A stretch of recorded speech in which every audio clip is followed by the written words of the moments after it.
Recording in progress.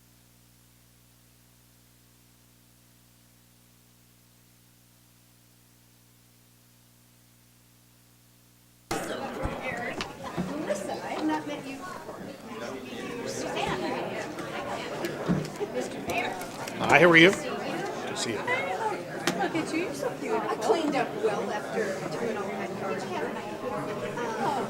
I got my roses watered. I was happy about that.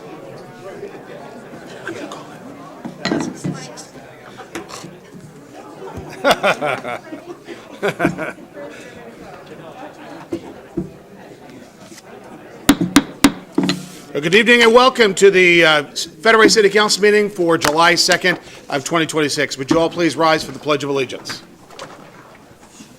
I pledge allegiance to the flag of the United States of America and to the republic for which it stands, one nation, under God, indivisible, with liberty and justice for all. Welcome, everybody. It's great to see everybody here, especially considering what a beautiful day we had here. First, we have the swearing in and promotion ceremony, and so I'll call up the Federal Way Police Chief, Andy Wong, who will get us started on this effort, this happy duty.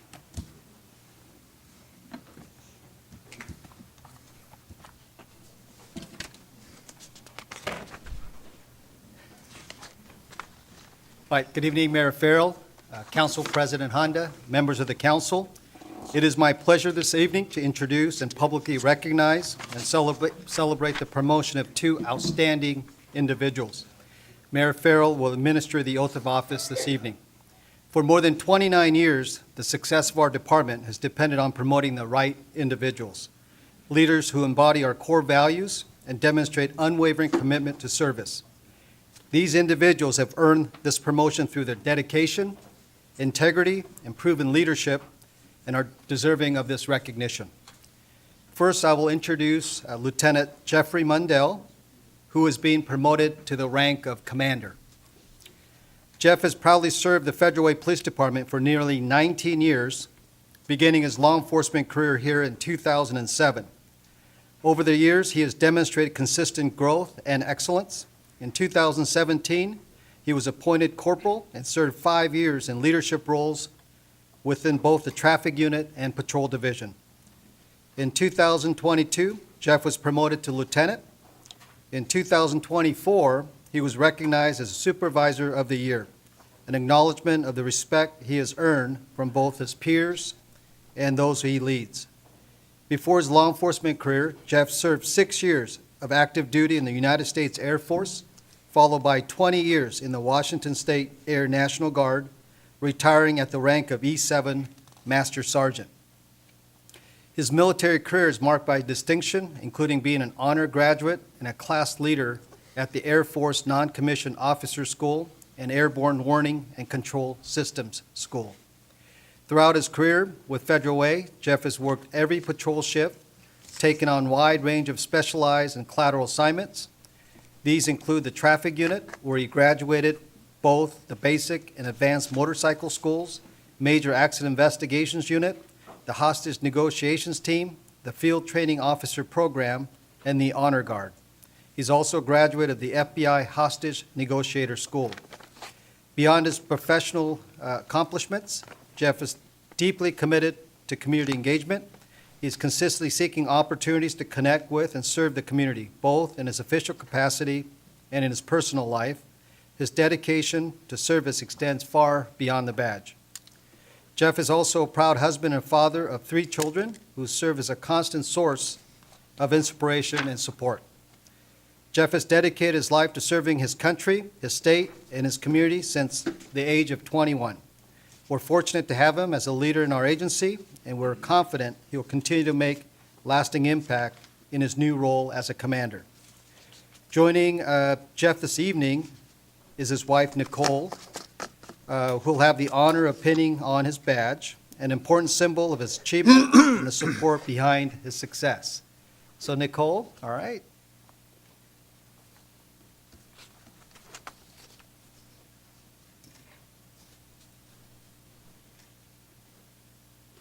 Take your time, no stress. There's just 2 promotions. Promotions don't happen very often, so the family should be really proud. By the way, half the room over there are Jeff's prior military coworkers and friends, and so this room is going to empty out when these 2 gentlemen leave. Please join me in congratulating Commander Mundell for this significant.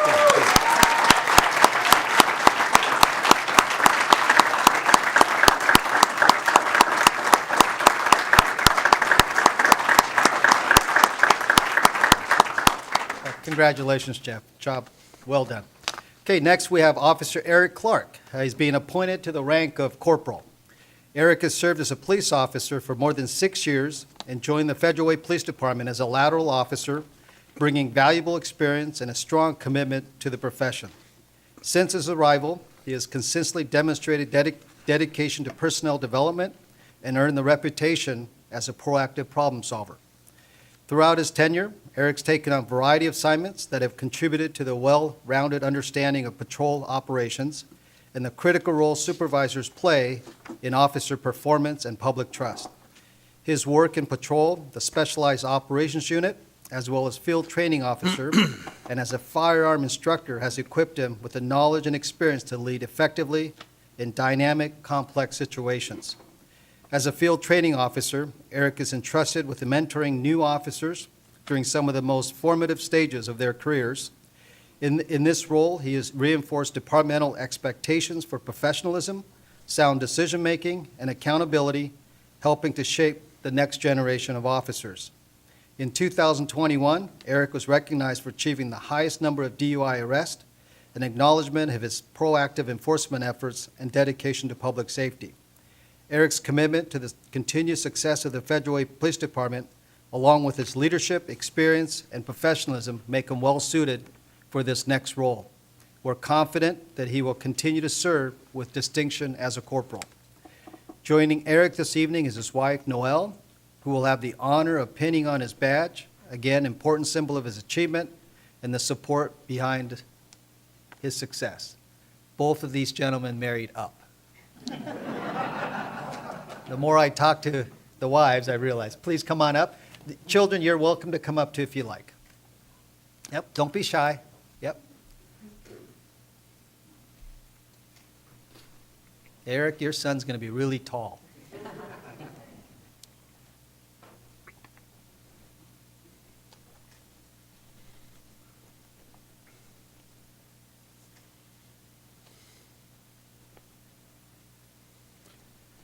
Okay, please join me in congratulating Eric Clark for this. Okay,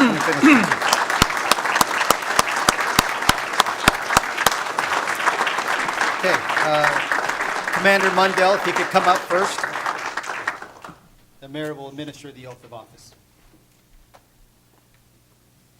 Commander, please raise your right hand and repeat after me. I, please state your name, I, Jeff Mundell, do solemnly swear do solemnly swear that you're a citizen of the United States that I'm a citizen of the United States and the state of Washington, and the state of Washington, and that you will support the Constitution and that I'll support the Constitution and laws of the United States and the laws of the United States and the laws of the state of Washington, and the laws of the state of Washington, and that you will, to the best of your judgment, and I will, to the best of my judgment, skill, and ability, skill, and ability, truly and faithfully, truly and faithfully, diligently and impartially, diligently and impartially, perform the duties of police commander perform the duties of police commander in and for the city of Federal Way, in and for the city of Federal Way, County of King, County of King, State of Washington, state of Washington, as such duties are prescribed by law. as such duties are prescribed by law. Congratulations. Thanks, sir.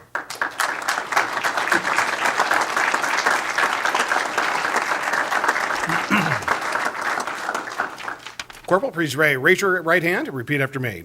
I, please state your name, I, Eric Clark, do solemnly swear do solemnly swear that you're a citizen of the United States that I'm a citizen of the United States and the state of Washington, and the state of Washington, and that you will support the Constitution and that I will support the Constitution and laws of the United States and laws of the United States and the laws of the state of Washington, and the laws of the state of Washington, and you will, to the best of your judgment, and I will, to the best of my judgment, skill, and ability, skill, and ability, truly and faithfully, truly and faithfully, diligently and impartially, diligently and impartially, perform the duties of corporal perform the duties of corporal in and for the city of Federal Way, in and for the city of Federal Way, King County, Washington, King County, Washington, as such duties are prescribed by law. as such duties are prescribed by law. Congratulations, Corporal.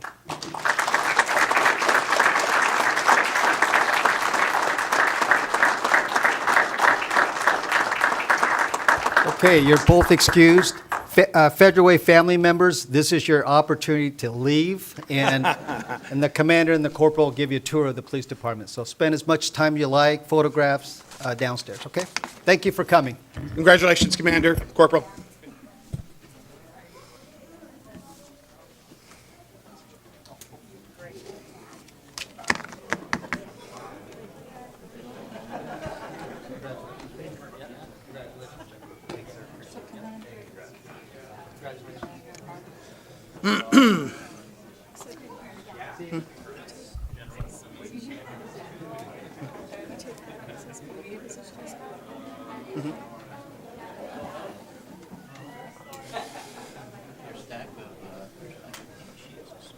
I know.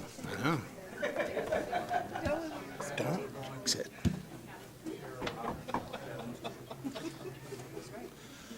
Wow, the chief was right. What happened to everybody on the other side of the room? My goodness. People got the memo about the weather. All right. They're on having a barbecue. That's right. Okay, item B on our calendar is the Pride Month proclamation for June 2026. Councilmember Hamilton. Thank you, Mayor, and I will be presenting this to Mr. Juan Juarez Ramos. Pride Month. Whereas the City of Federal Way cherishes the value and dignity of each person and appreciates the importance of equality and freedom. And whereas all are welcome in the City of Federal Way to live, work, and play, where every family deserves a place to call home, where they are safe, happy, and supported by friends and neighbors. And whereas we denounce prejudice and discrimination based on age, gender identity, gender expression, race, color, religion, marital status, national origin, sexual orientation, or physical attributes as an affront to our fundamental principles. And whereas it is imperative that all people in our community, regardless of sexual orientation, gender identity, and expression, feel valued, safe, and supported by peers and community leaders. And whereas we appreciate the contributions of our lesbian, gay, bisexual, transgender plus, LGBTQ plus community, and now, therefore, we, the undersigned mayor and city council of the City of Federal Way, do hereby proclaim June 2026 as Pride Month in the City of Federal Way. And I will take just a moment of personal privilege, and I want to recognize Mr. Juan Juarez Ramos's courage today in being here. He is a very good friend of mine that I've gotten to know. He's a very accomplished young man. He was on our youth commission, and he serves as an elected official, and he will be here to accept the Pride Month proclamation tonight, and he will have a few words to share.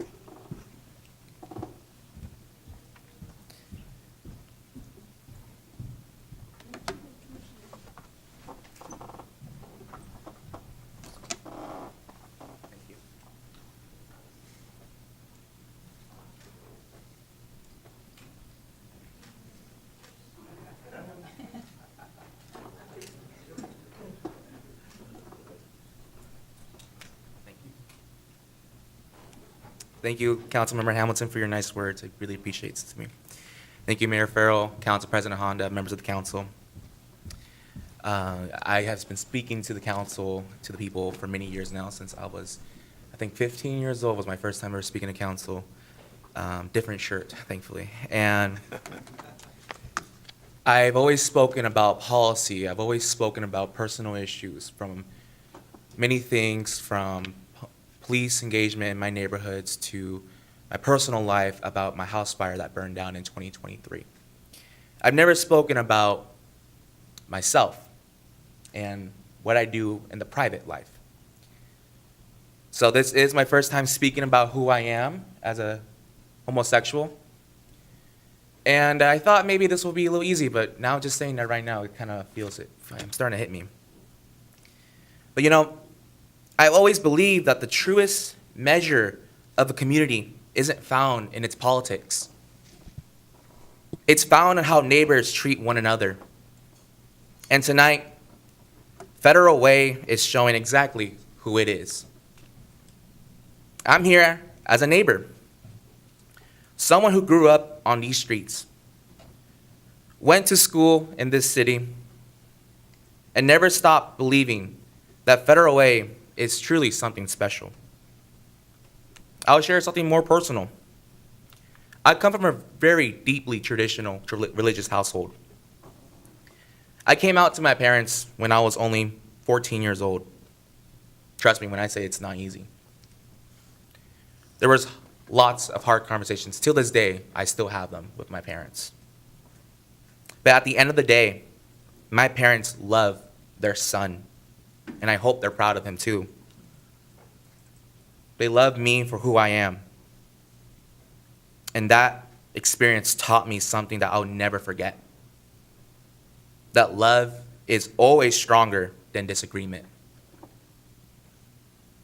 And that family, real family, finds a way through.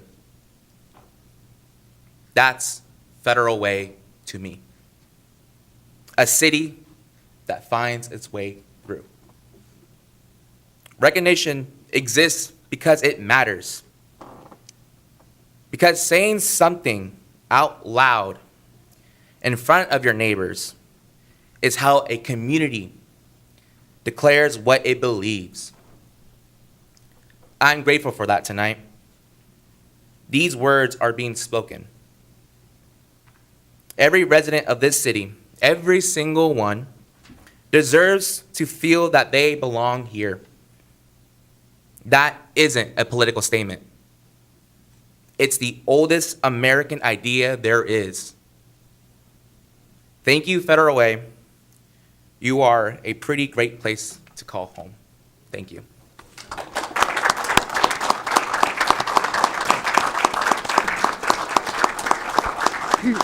And so Mayor Juan is also a Lake Haven Commissioner, elected official. That's right. I think the youngest, probably in state history, certainly in Federal Way. So, thank you, Juan. Thank you very much. Okay.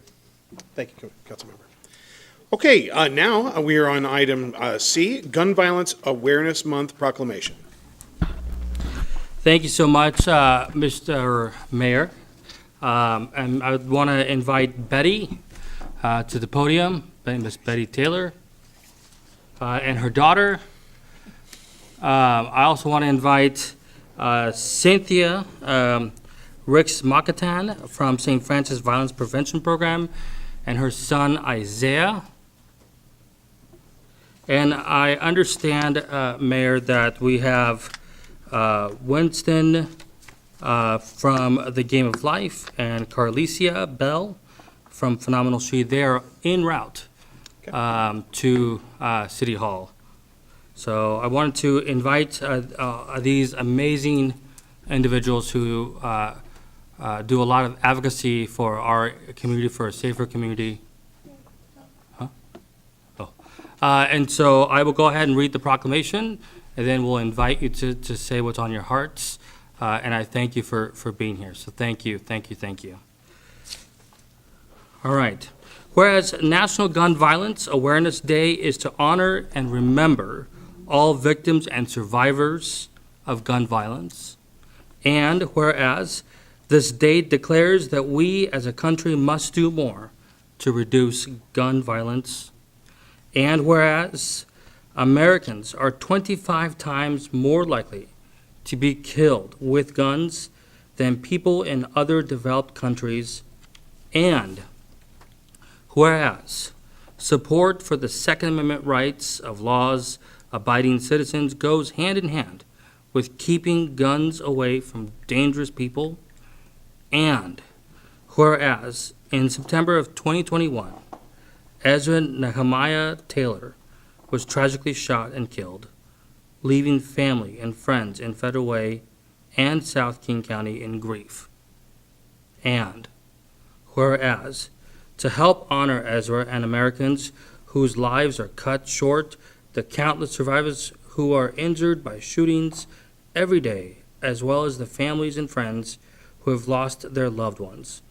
As a city, we join the National Coalition of Organizations that have designated the first Friday in June as National Gun Violence Awareness Day.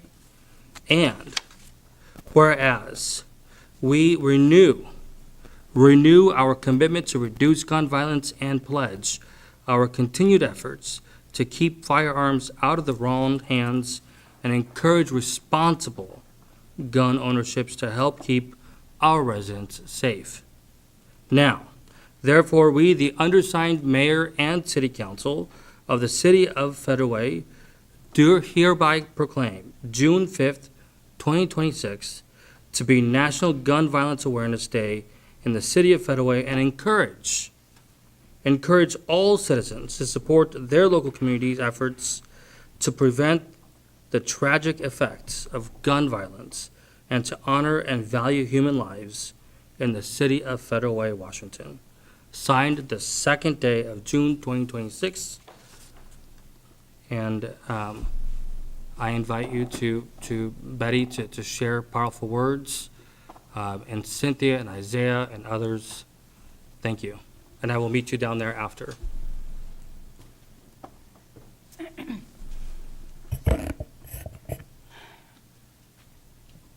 So many of you all know that September 21st, 2021, September 21st, 2021, we will never forget that day. That day will always be in my family's heart as loss. But we have not allowed the loss to take over our lives.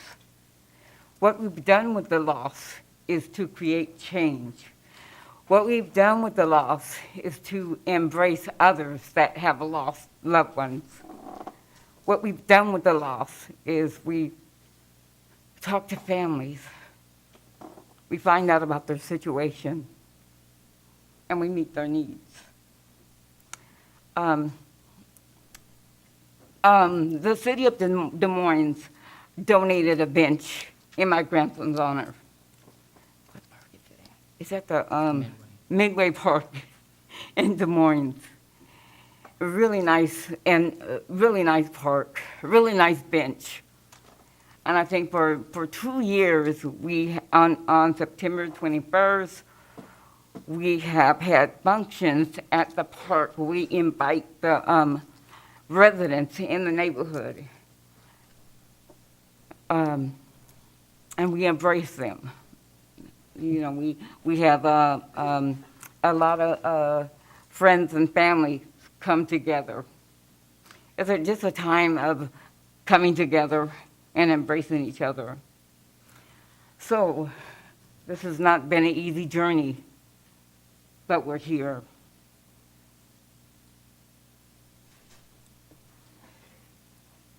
Good afternoon. My name is Selena Taylor, and I'm deeply honored to accept this proclamation in memory of my son, Ezra. While I wish my family never had to experience the pain of losing a loved one to violence, but I'm grateful that Ezra's life is being remembered today. This proclamation is not only about my son, but it's about every family whose life has been forever changed. Not just Ezra, but everybody's family who has lost a loved one by gun violence. Ezra's legacy lives on through the work we do in our community, through our efforts to bring people together, just as my mother said, to create opportunities for our youth and promote peace.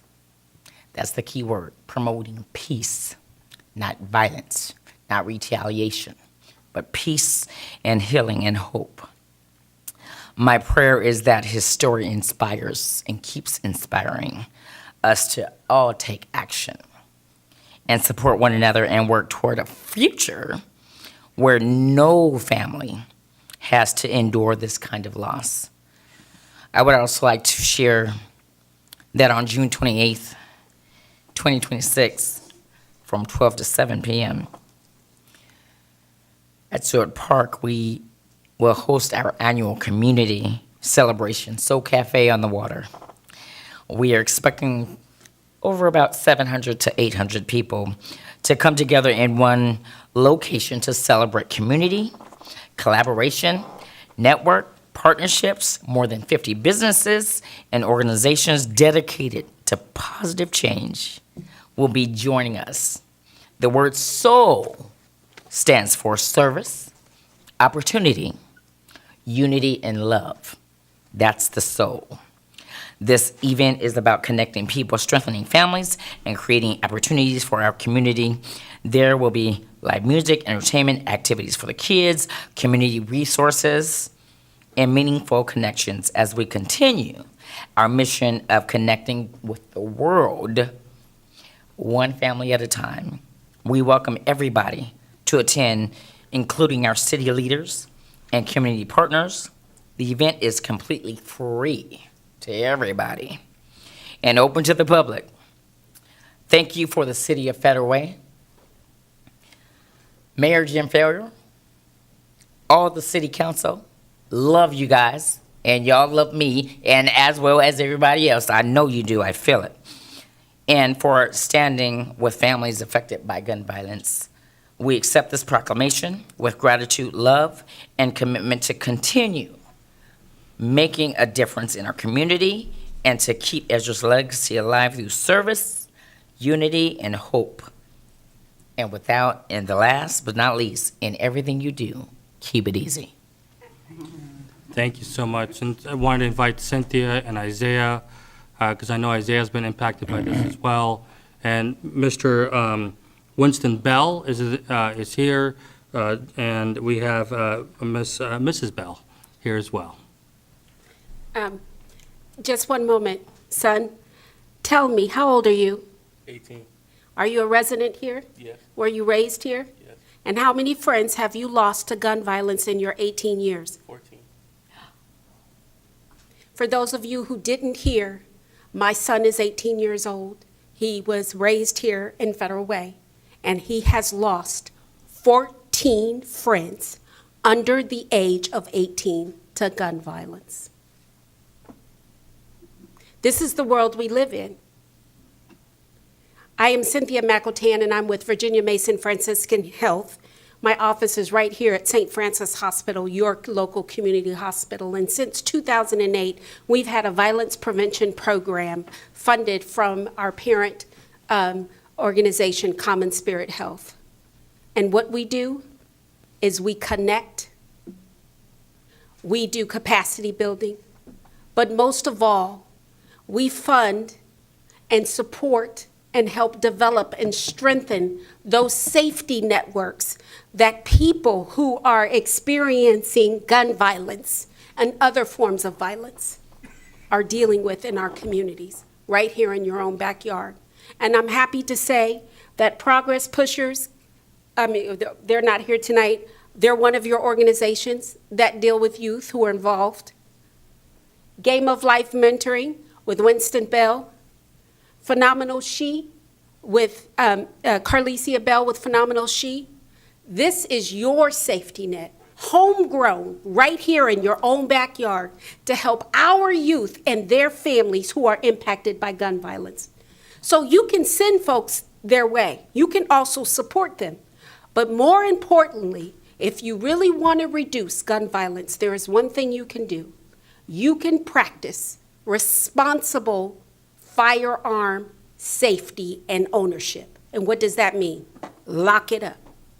Baby, just lock it up. I don't know how many times people have brought their firearms to St. Francis Hospital, left them in the car, and there's been a theft. But can you imagine if it was locked up? Then no one could get to it, and that means that that's a potential life save. How many people live in intergenerational families where a family member have a dementia or a pet who finds an unsecured weapon and then a casualty, fatality happens? This is our reality. We can reduce those. So I encourage you, reach out to us. We provide free firearm safety education, free lock boxes, trigger locks, and cable locks, because we want to make sure that if that is something you choose to do, that you have all the resources to make sure everybody in your house and everyone in your community is safe. And by the way, 2 years ago, our little cousin took his life by firearm, and we are still grieving that today. And how did he do it? An unsecured firearm in his friend's home. Thank you.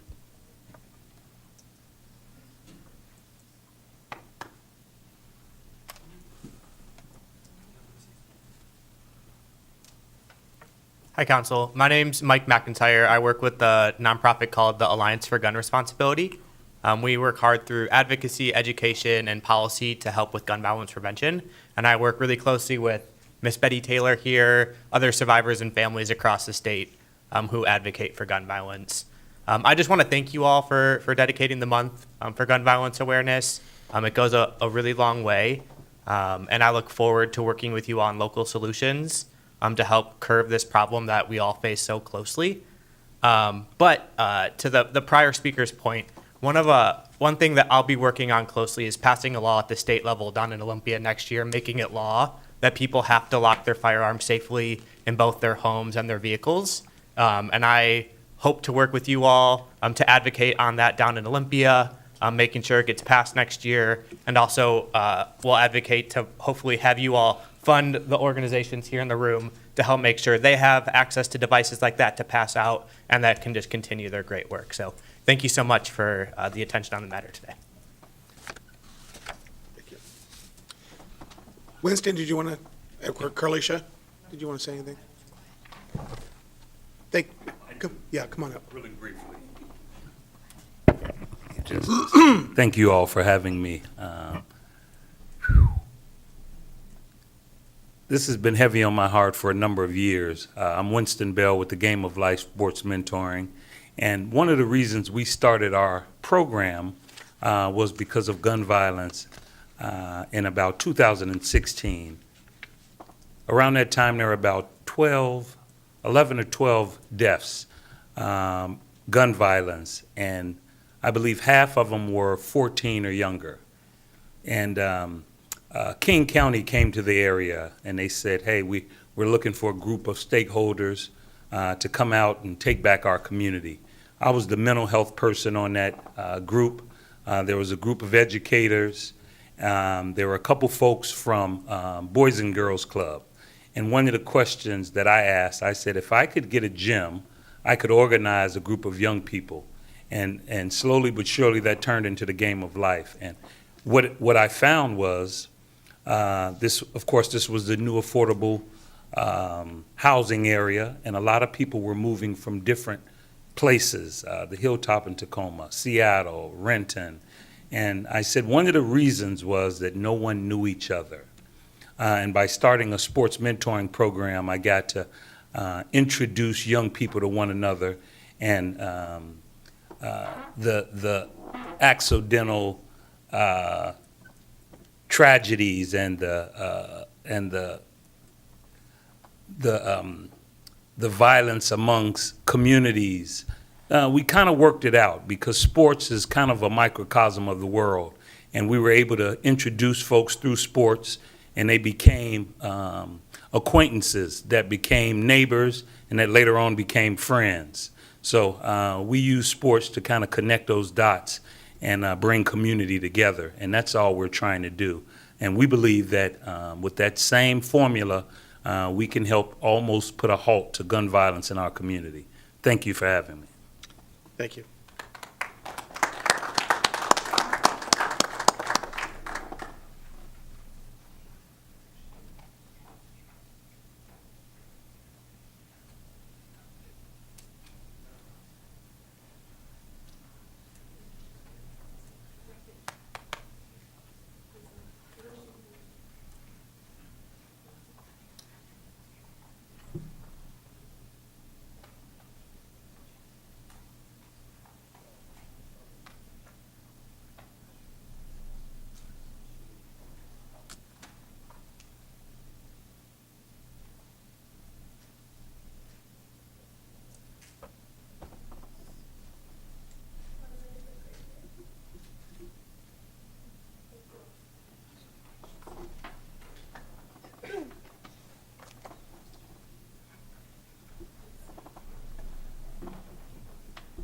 Thank you, everyone.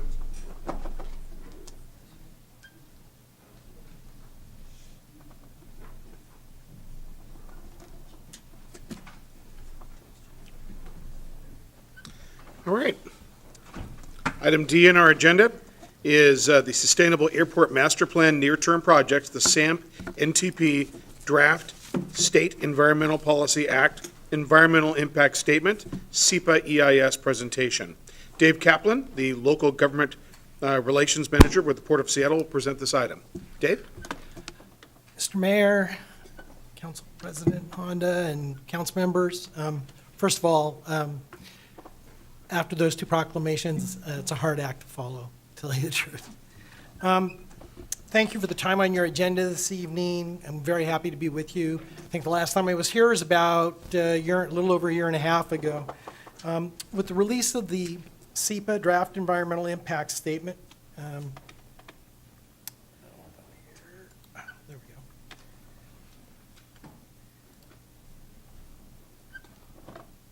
go. For the Sustainable Airport Master Plan at SEA Airport.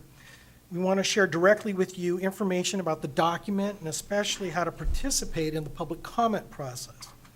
I'd like to start with a little background about why we're doing the SAMP, as it's been quite a while since it's been in front of us. And you might recall that the FAA's environmental assessment of the airport's master plan was published in late 2024.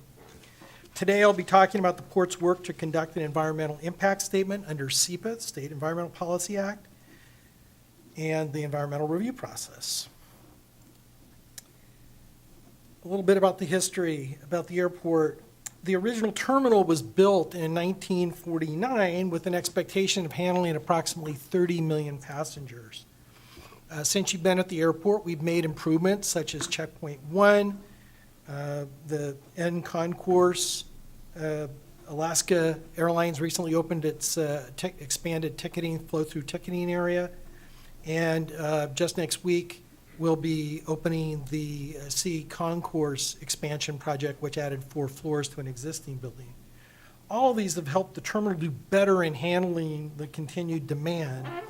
But our region's growth in air transportation, especially in passengers, has continued year over year, other than the understandable downturn during COVID. SEA handled nearly 53 million passengers. That's 52.7 million passengers in 2025. The airport capacity baseline study, which the Puget Sound Regional Council published in 2021, so that's 5 years ago, showed a strong correlation between the region's population growth and the airport's activity. The forecast for future demand is very strong, even when new capacity from SAMP is assumed, which it was in both the PSRC study and the state airport capacity study.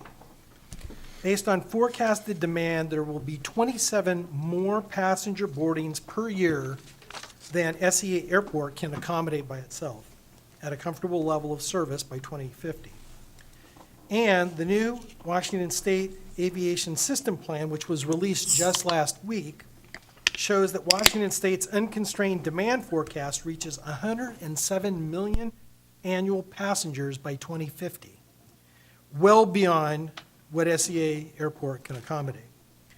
Without new facilities for future projected demand, people will still travel, but congestion at SEA will increase, causing additional delays, crowded facilities, and congestion in and around the airport.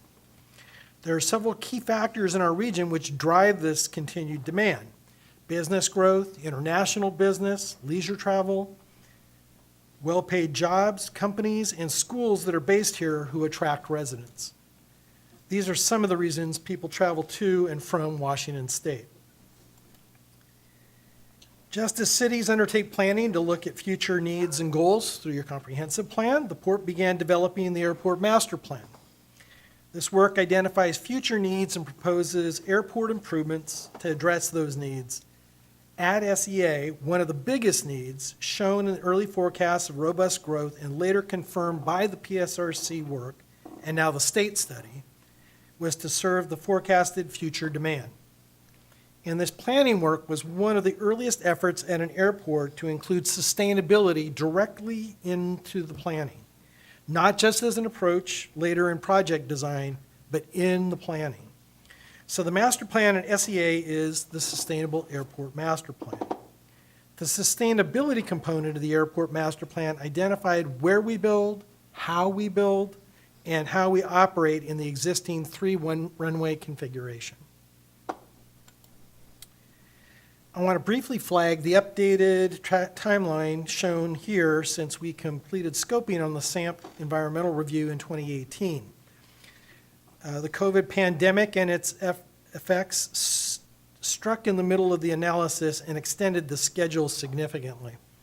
Last year, the FAA completed its federal environmental review of the plan, and the FAA found no significant impact, which means that building the proposed new projects as compared to not building the projects does not cause additional effects that exceed applicable standards in the difference categories analyzed in the FAA's environmental assessment.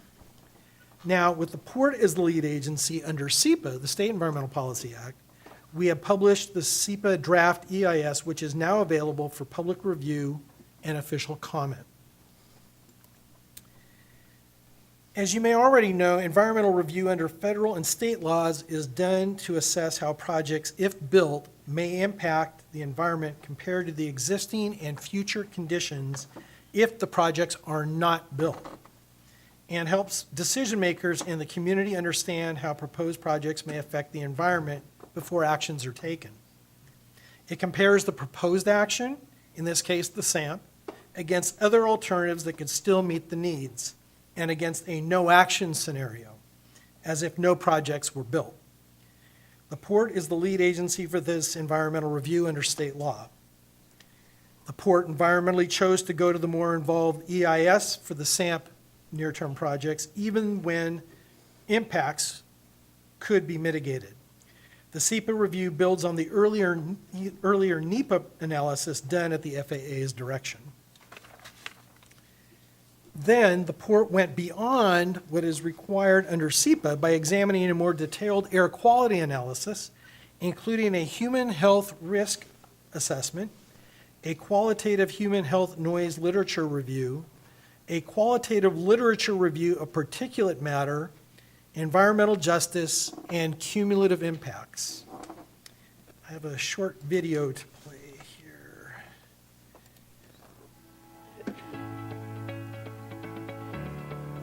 In 2018, the Port of Seattle completed its Sustainable Airport Master Plan, or SAMP, for Seattle-Tacoma International Airport, or SEA, which outlines the growth strategy for the airport. This plan addresses increasing passenger and cargo volumes through a suite of projects known as near-term projects. Longer-term projects were also identified, which will require additional planning and environmental review. The purpose of the near-term projects is to address challenges like crowded passenger facilities and cargo handling and outdated airfield design. By 2032, SEA is expected to serve over 57 million passengers per year. The projects include building a second terminal and roadways, enhancing taxiways, and ensuring that the airport meets FAA standards while improving efficiency for both passengers and cargo. We're also planning for increased fuel storage, including storage of sustainable aviation fuels. These projects are expected to be completed or well underway by 2032. SEPA is expected to be complete by the end of the year. An environmental review is an important process. SEPA is Washington State's environmental review law and helps decision makers and the community understand how proposed projects may affect the environment before actions are taken. It helps determine how the proposed project might affect environmental elements such as air and water quality, climate, plants and animals, traffic, and noise levels in local communities. SEPA Environmental Review identifies impacts between action and no action alternatives. Impacts expected to exceed regulatory thresholds are considered significant impacts. Where significant impacts don't occur, it is usually because impacts are limited or minimal based on existing regulatory requirements. If significant impacts are identified, the environmental review outlines ways to avoid, minimize, or mitigate these effects, ensuring projects can proceed responsibly while protecting both people and the environment. In many cases, SEA has programs in place that require impacts to be addressed through regulatory requirements or voluntary programs. SEPA technical analyses were conducted to complement the rigor of the NEPA EA. Additional required analyses included greenhouse gases and climate, earth, transportation, housing, plants and animals, and cumulative impacts. Additional voluntary analyses performed by the port included air quality, noise, human health, and environmental justice. The environmental impact statement performed for the Port of Seattle analyzed 16 elements of the environment for potential impacts and found one with significant impacts that can be mitigated by the port below the threshold of significance. This is surface transportation. To offset the expected transportation impacts from the near-term projects, the Port of Seattle will invest about $40 million in improvements to ensure smoother traffic flow in and around the airport. Detailed information on the findings, elements of the environment, and how to submit a comment or attend one of our public meetings can be found online at sea-samp.com. You can also sign up to receive updates on SEA's Sustainable Airport Master Plan. We encourage you to participate in this important process. Together, we're building the future of SEA.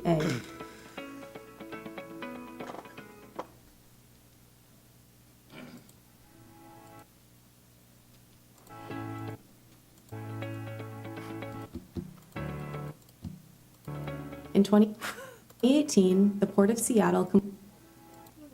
There we go.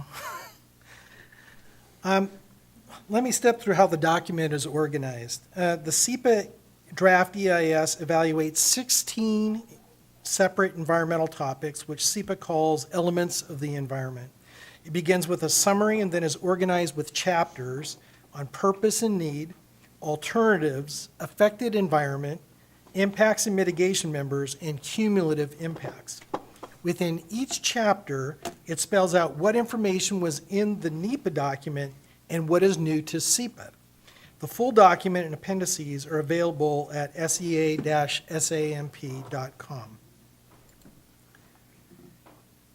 The document can be accessed electronically via the SAMP website at sea-samp.com.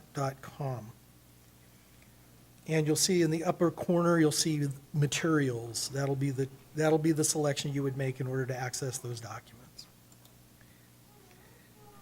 Physical copies are at the library shown at the Port of Seattle headquarters at Pier 69 and at the conference center at SEA. So you have a copy here at the Federal Way Library on 320th.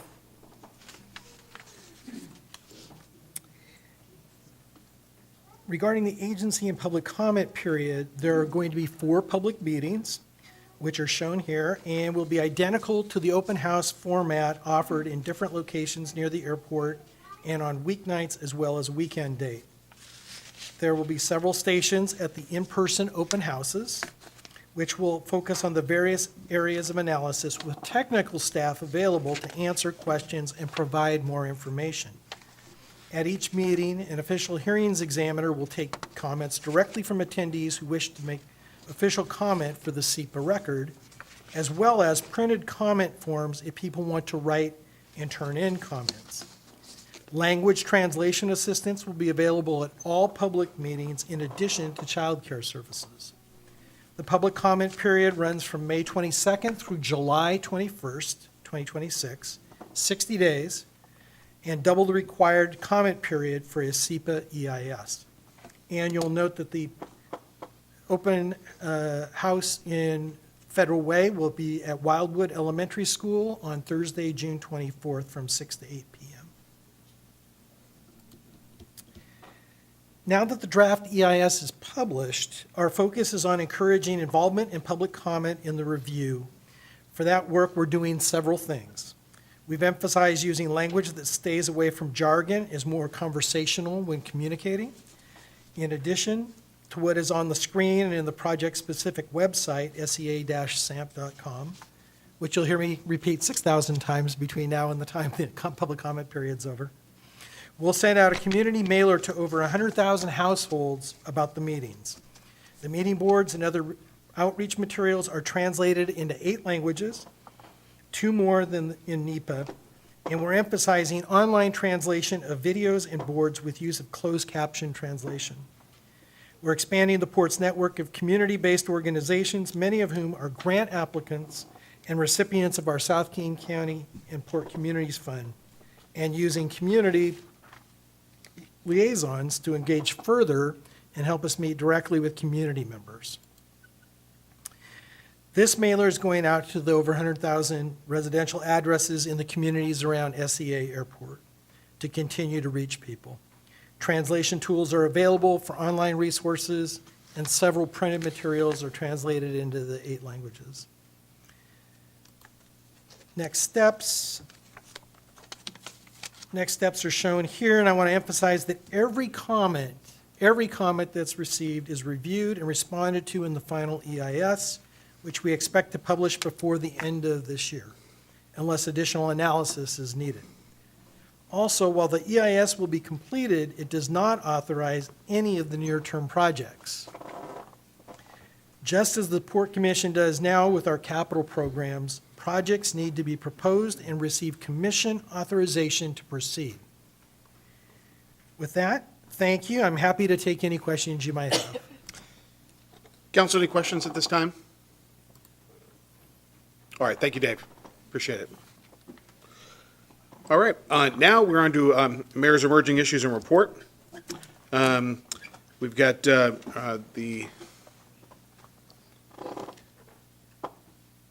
all right, this picture there is a very special piece of art that was at the Federal Arts Explosion last Friday through Sunday, and immediately caught my eye. But speaking of eyes, this was obviously a Sasquatch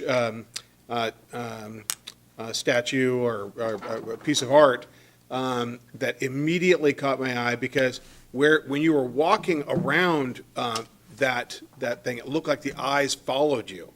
In fact, actually, it looks like it's looking at us right now. It was really, really fun.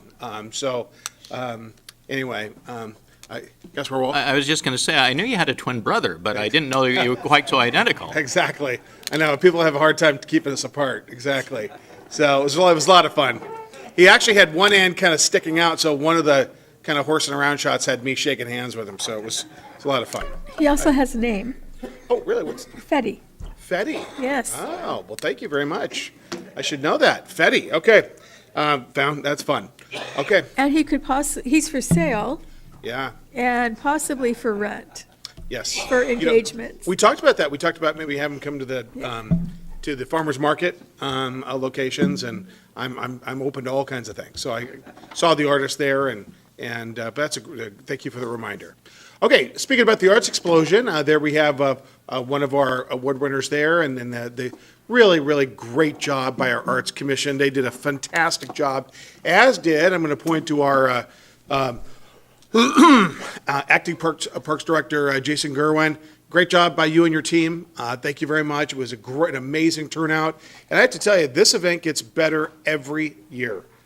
So a great job by your staff, by the PAC staff, and by the commissioners, and just a lot of fun. Okay, next. Oh, other direction. Okay. On May 20th, we had the Public Works Rodeo. EJ, can you tell everybody what the Public Works Rodeo is? Sure. So it's part of APWA's National Public Works Week. So we spend some time with our staff on typically Wednesday afternoon of the week out with a little bit of team bonding, and then our supervisors cook for the department. But then we also use it as a continuing education requirement to fulfill a bunch of our engineers' continuing education needs. So we have stations to cross-train members. We pull out some of the equipment, show some of our City Hall staff how it's used, and then some of our engineers teach our maintenance operations staff kind of some of the ins and outs of what they do every day. So it's a great event. The mayor came out and joined us again this year, as he has the last several years, and it's very much appreciated. But it's a good community building event within the department, and giving everyone a chance to kind of see what some of the other people in our department do. Thank you very much. Then on Saturday, May 23rd, we had a very special and solemn occasion put on by the Federal Way Rotary for the Field of Honor, memorializing those individuals in our country, in our region, in our city, who have given the last full measure on behalf of their country. The individual to the right of that picture served in combat in Vietnam, and then several of the two other soldiers there had served in combat as well. A big thank you to the Rotary. The Rotary has been very involved in making sure that we bring the community together in ways that are nonpartisan nature, but also ways that to really bring us together. And I believe there were over 150 people there for this very solemn occasion, and it was very special. That's Sally Lindsay on the far left, and they had good speakers, and it was a very special event, and like I said, very solemn. Next. Okay, we had last week on Wednesday, May 27th, our King County Councilmember Pete Von Reichbauer hosted another one of his, what he calls the Good Eggs Breakfast. We heard from Pierce County Executive Ryan Mello. He had served previously on the Tacoma City Council, the Pierce County Council, and now is serving as the Pierce County Executive. He's in his first term, I believe, first year.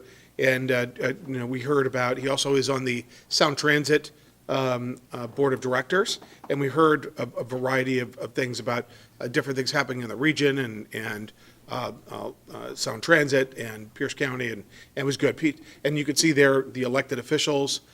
John Daniels to the far left there is I believe, the vice chair of the tribe for the Muckleshoot, and then there were several council members with the city there, as well as local elected officials in South King County. Our King County Councilman Pete Von Reichbauer does a great job bringing the community together. This is at Emerald Downs, where he has been hosting these breakfasts. Okay, then the picture below that, the next day on Thursday, May 28th, was the PSRC, that means Puget Sound Regional Committee, Puget Sound Regional Council, held its annual general assembly. They passed a budget, they passed a transportation plan. We heard they had elections for board officers. Dave Summers of the Snohomish County Executive was reelected as the chair, and I believe, let's see, was it Ryan Mello, the vice chair? Ryan Mello, vice chair, again, Pierce County Executive. We actually heard there was a really good discussion. We got a welcome from the mayor of Seattle. This was in downtown Seattle at the Summit Convention Center. Just a massive series of convention spaces in downtown Seattle. The mayor of Seattle, Katie Wilson, welcomed us. We heard from former Governor Chris Gregoire, and she heads up Challenge Seattle, an organization. She's the executive director of some major business interest in the Puget Sound region. We also heard from the COO of the Chief Operating Officer of Microsoft, as well as the CEO of Nordstrom, Eric Nordstrom, and the regional representative of JP Morgan Banking. There was a lot of discussion about economic development in the region and what's happening in the region. Somewhat of a focus on, what's going on in the legislature, what's going on with business in the region. It was Como 4 was there, Chris Daniels was there, and a lot of much of what was discussed at that was on the nightly news that night. So it's always interesting to hear, those folks, talk about areas of interest. And again, the Puget Sound Regional Council is made up of the executives of Snohomish County, King County, Pierce County, as well as the mayors and elected officials or representatives from the cities in those areas as well, and some of the ports. So very, very informative to be part of that discussion and those presentations. Okay, next. Then on this past Saturday, we had the Public Works Recycling event.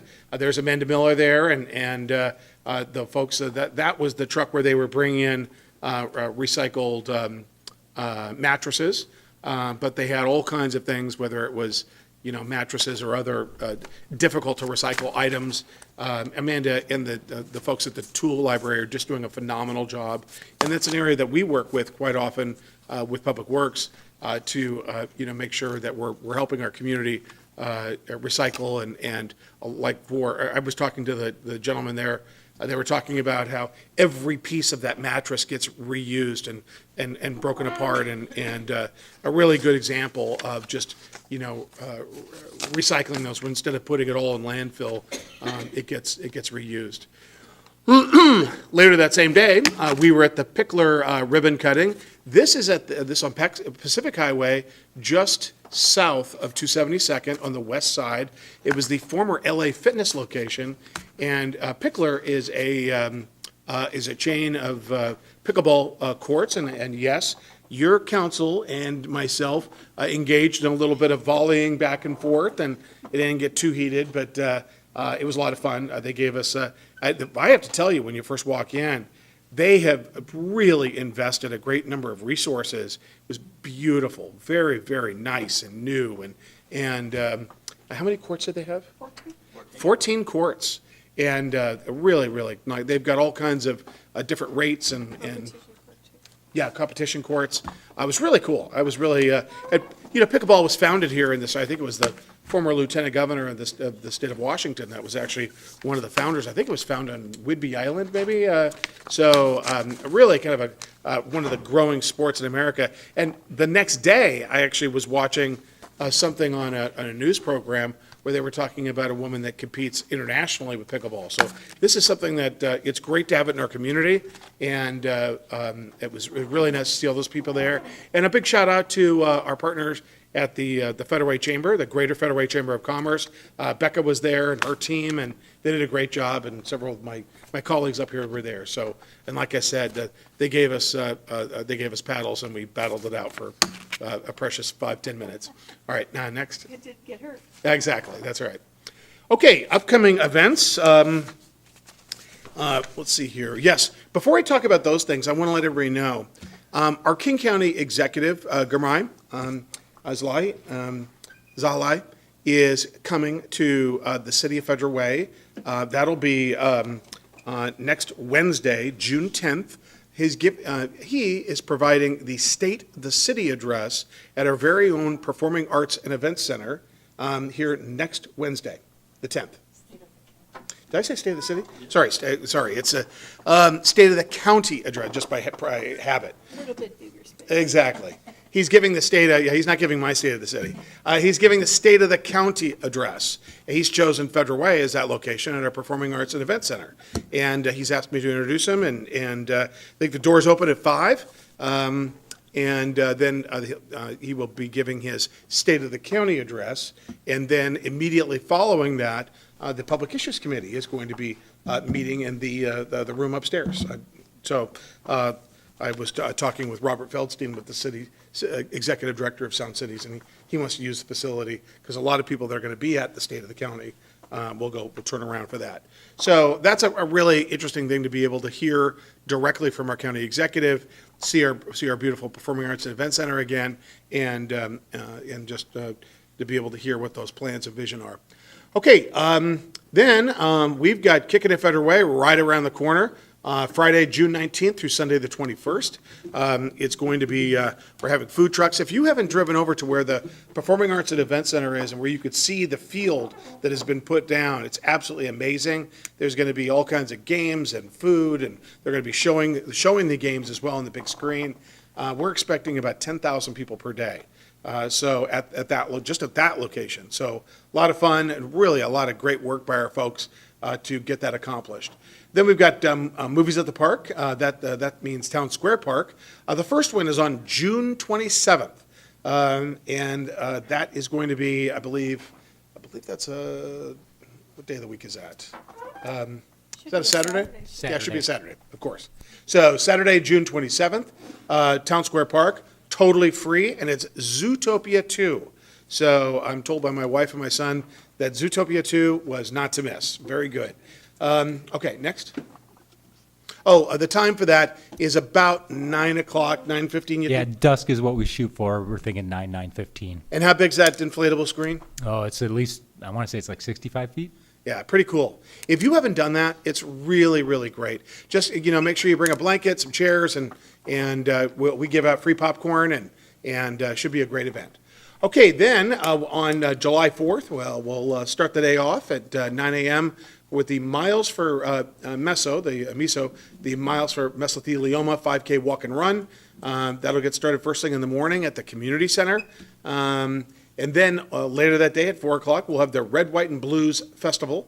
Earlier in the day, we'll be at the North Lake Parade for the 70-something version of the North Lake Parade. That's always fun over there by the IRG Weyerhaeuser area. And then at 4 o'clock, starting at 4 o'clock on July 4th, we'll have our Red, White, and Blues Festival at at Celebration Park. Fireworks that start at about exactly 10:15. So that's always a great thing to be a part of. Okay, next. Okay, then the next movies in the park, the next one will be the new Superman, the DC Studios Superman on July 25th. Again, probably around that time when it starts to get a little bit darker. And that's the newest Superman. Then we've got Kids Day at Steel Lake Park, which is always a great, really, really nice. Just right next to, right next to the lake, and see all the kids, and they perform, and all kinds of great things. So, Jason, what are the times on Kids Day? Usually starts at 11 and I think goes to 3. Yeah, a lot of fun, and I think that's where we found our. Well, it was the hot dog vendor 2 years ago that we found. Because we had the hot dog vendor in place for July 4th last year. He'll be at both again this year. And what I mean And the hot dog, reptile I mean guy. corn dog. Exactly. Okay. Sorry. Okay, Community Festival, August 8th. That'll be a lot of fun. That's over at Town Square Park. Should be, more details on that as we get closer to that time frame. Okay, that is my report. Now it is time to hear. What's that? Oh, yes. Wanted to also update the community.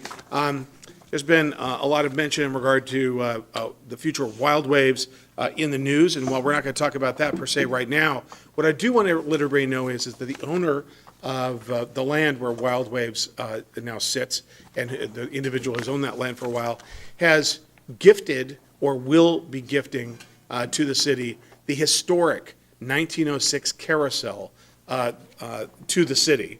The carousel that's been sitting out there, that historic carousel, like I said, was built in Abilene, Kansas in 1906. It's historic for a number of different reasons, for the company that did it, but also because a future president from Abilene, Kansas, that President Eisenhower actually worked on one of the horses that's part of that. That historic carousel was in Seattle for the World's Fair. It was in Seattle at Woodland Park Zoo. It came down to the South Sound and was part of Point Defiance. It's been in its current location at Enchanted Parks and Wild Waves for over 4 decades. So that's as a result of this pending gift that we're going to be receiving, I have pulled together a steering committee to answer some very important questions about where are we going to store it, and how are we going to take possession of it. It's about a 15-person committee of people in the community. Where are we going to store it? What are the plans for it? We need to keep it somewhere safe while we're working on it and getting. It's been outside for quite some time. We'll need to find an indoor location and make sure it's secure. But then also, we'll need to talk about the steps we're going to take to preserve it, and then ultimately where it's going to be for the long run. The council president and I have been working on this, and we had a core group, and then we're expanding this into a larger steering committee. So this is something we'll be updating the public as time goes on. Very exciting for the community, and we'll be discussing some locations, hopefully in or around our downtown. So. Okay, all right, that concludes my report. Now we are on to Council Committee and Regional Committee reports. Councilmember Walsh with Land Use and Transportation. Yes, the Land Use and Transportation Committee met last evening. We covered a number of great topics. 3 items on our next council meeting agenda. Three items will go on to the consent agenda for our next council meeting. Our next Land Use and Transportation Committee meeting will be July 6th at 5 p.m. right here. That's All right. my report. Thank you. Councilmember Sessoms, Parks, Recreation, Human Services, and Public Safety Committee. Yes, the Parks Committee met on May 12th, and our next meeting is on next Tuesday, actually, June 9th at 5 p.m. All right, thank you. Councilmember Kuchmar, Finance, Economic Development, and Regional Affairs Committee. Thank you, Mayor. We met on May 26th, and the 3 items on our agenda, on the consent agenda, were from the finance meeting that we held. This is item B, janitorial contract for the parks. C, accounts payable and payroll vouchers, and D, the April monthly financial report. There is also a budget amendment ordinance that, due to public notice timing, will come to the City Council for hearing on June 16th. Our next Finance, Economic Development, and Regional Affairs Committee meeting will be June 23rd at 5 p.m. in council chambers. All right, thank you very much. All right, Councilmember Sefa Dawson, Lodging Tax Advisory Committee, and the Sound Cities Association Public Issues Committee. Yeah, thank you, Mayor. As we all know, our lodging tax staff, community development director, Meredith left. I think her last day was Friday. And so there's nothing to report. I think our next meeting is scheduled for July 14th, but I don't know if we're going to have it, so I'm going to assume it's going to be canceled, and we'll have our next one in August, sorry. And for the PIC meeting coming up, there's nothing to report except for what you just said, that it's going to be a hybrid meeting, and some people are going to be at the PAC to attend that meeting starting at 7 p.m. It's going to be a really fun space, that the Patrons Lounge overlooking, Town Square Park, so this should be good. Yeah, you're welcome. Okay, now, a Council President report. Council President Honda. Thank you. Council members, AWC is offering some budget classes, which even if you've done a budget for a few times, it's always nice to refresh your memory. July 15th, there'll be an online class called Foundations of the City Budget, and it's pretty basic on what to expect during budget season and what is expected out of council members. And then if you've never attended the Municipal Budgeting and Fiscal Management Workshop, I would suggest you try to go to it. It is being held August 5th and 6th in Leavenworth, and it's a day and a half of very intense workshops on budgeting and the different parts of a city budget, and it is really worth your time to go. I've been twice, and I learned something each time I go, so if you're at all able to make the time to go, I would highly suggest that. And if you are able to go, let Amy know so she can register you for either one of those sessions, or both. As part of one of the transportation committees I'm on, I got an email today about FIFA, which is just around the corner. It's what, 2 weeks, less than 2 weeks from now. And Metro is talking about what they're doing to provide service to our visitors and to those who live here during FIFA. They have a website, and it is SEA26 Soccer / King County, Washington, and it's a communications tool on how you can get around the city or the region. They have match day shuttles, waterfront shuttles, bus services, Metroflex, water taxis.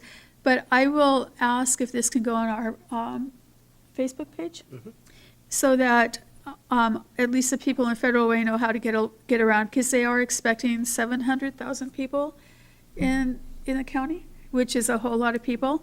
And Metro has been working, and Sound Transit have both been working for quite a long time to make sure that people can get around safely. And so the more information you have, the better. I did not go physically to the Puget Sound Regional Council meeting, but I listened to it online in the comfort of my own home, and it was fascinating to listen to the discussion on economic development. We have a lot of work to do, not just here in the city, but throughout the state. A lot of what was mentioned wasn't things that happen that a city does, but what the state does, and so there is a lot of work to do. I also attended a regional transit safety task force lunch and learn session.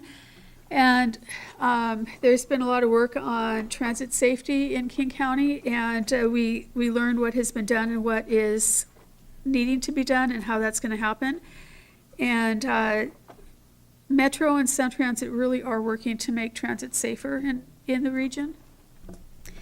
And other than that, I will save the rest of, the Sound Transit Board meeting was last Thursday. It was nearly 6 hours. You can watch it on Zoom. It took me 2 days to watch it, but it was very, very interesting, the discussions that they held on how things are going to move forward with Sound Transit and light rail and other things that they are providing for us. So if you're interested in that, you might watch the meeting, but I would like maybe the next meeting if we could have an update on just a synopsis of what was decided there. Okay, let's do that. So, I don't because it does impact us. That sounds good. Thank you very much. Thank you. So can we, Heather, can we make sure that we get that on the agenda? I would have just pointed to EJ, but momentarily, exactly. There he is. There he is. See what happens? All right, thanks, EJ. So maybe, Kent Smith, we've got a liaison with Sound Transit. Maybe we, we'll leave it to you. Sure, you want that at the next meeting, or? Yeah, that'd be great. Yeah. All right. And Heather, let's just put that up there as a, maybe in the front part of the meeting. Okay. Thank you. All right, thank you. Okay, now for the most important part of the meeting where we get to hear from you, the people that we work for, the public that we work for. Everybody gets 3 minutes. Green light means go. Yellow means you've got about 30 seconds. Red means please stop. Normally everybody gets 3 minutes, but if you've got 4 other people with you, you can talk for 5 minutes. And I see the second group, or the second sheet I have, has 5 folks that are listed. Okay, so I'll go ahead and list the folks that are that have signed up. If you could sort of queue up politely toward the rear. We've got Jeffrey Tancredi, Suzanne Vargo, Mike Bullock Ziegler, Barbara Kuhn, Jan Barber, Paul McDaniel, and I see one that's going to be making its way here.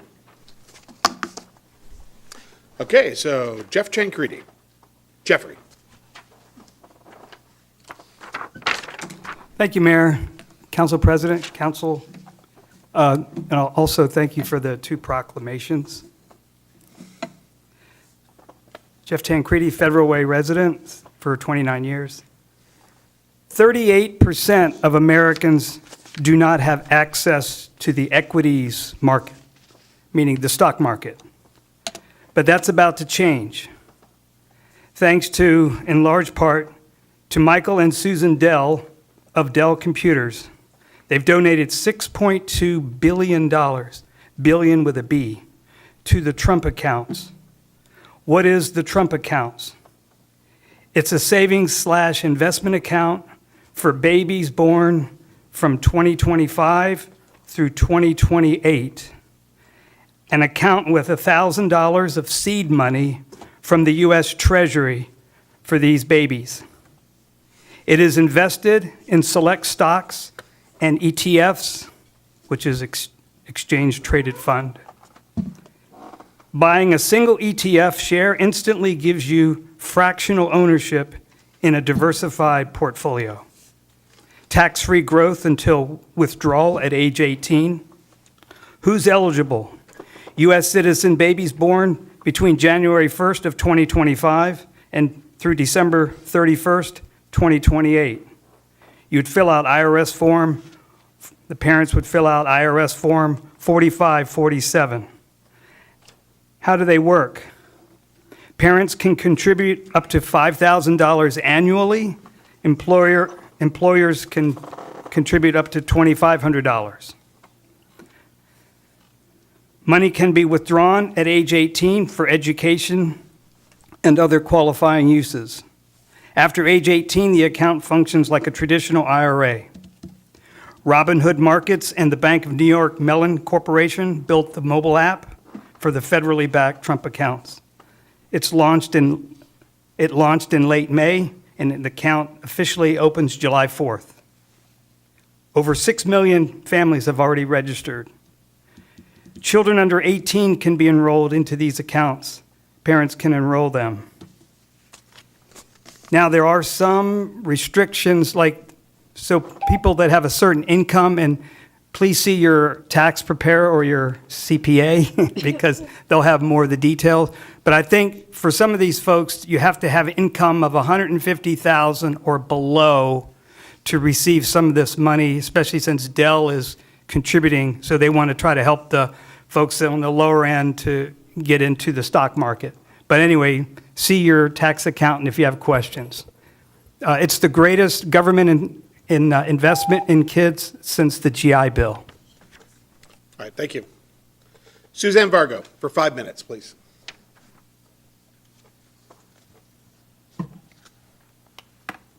Hi, Council. It's been a while. Thanks for letting me speak.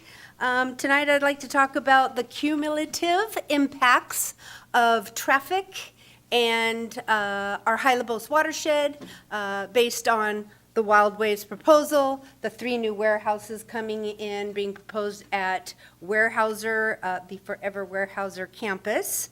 I'd like to be eager to share information with the council about the lower Puget Sound High LaBosse watershed plan. This was developed by 22 municipalities back in the early 90s when massive floods affected I-5 and due to thoughtless development in the south end here in Federal Way. And this plan was created specifically by Federal Way. The watershed, 92% runs through our city. And it is a thoughtful development plan going forward. When we talk about 2 warehouses that have already gone up on the Weyerhaeuser campus, one of the headwaters of the East Branch has been destroyed, leaving one left. This branch supplied water to the Green River as well as our High LaBosse. It runs through our south side, runs down back behind Wild Waves into our highly sensitive spawning area known as Spring Valley. Developing and allowing a warehouse to be built on the Wild Waves property, and I'm sorry I haven't written all of this out, I'm just going off my brain here, would be critical to our conservation lands that sit on the lower plateau back behind Wild Waves. When the development of Wild Waves happened, there is now an impervious water feature called Mud Lake is what it was, and that is a critical part of our High LaBosse watershed. My concerns is that when we go and put a warehouse on that, what that exactly means for the waters flowing to this highly sensitive spawning area down below. Milton allowed 4 massive, and I mean massive, warehouses on the old Lloyd's gravel pit, AKA a landfill. Not sure where or how much water is flowing through the High LaBosse at this point now. We have 4 major warehouses. We have a proposed warehouse at Wild Waves. We have 5, 2 already built, 3 proposed at Weyerhaeuser, wiping out the last of the headwaters for this East Branch. We talk about the High LaBosse, we promote the High LaBosse. It is our aquifer, it is our wildlife, it is our recreation. Of course, the West High LaBosse Wetlands Park, very important, but we need to start talking about and thinking about all of these impacts that's going to be happening coming up in the future. For the council that don't know about this High LaBosse plan,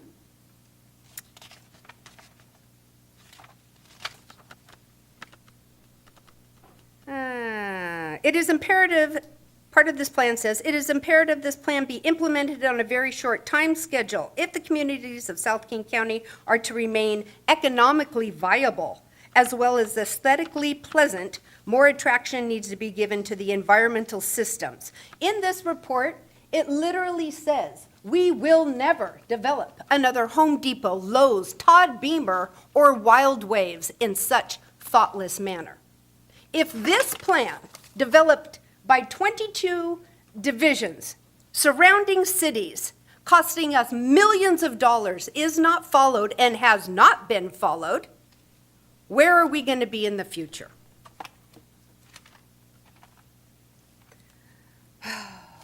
It's just so much, folks. It's just so much. I'd like to know why Jeff Stock was allowed to come into this council late on a meeting and plead that economic problems were happening on his property and that he needed to put a hotel. He sold a hotel, being great, Great Wolf Lodge, bringing in economy to our restaurants and other places in Federal Way, and yet now we have a warehouse. We're going to have a warehouse go in. He sold all of you a bill of goods. Where was the public comment? Why was I not notified so I could come and speak? You voted, you approved this local celebrity having ties to our state representative and our mayor, preferred. I could go on for days. This is important. Please talk to me in the future about this. I will be back and talk more about it in the future.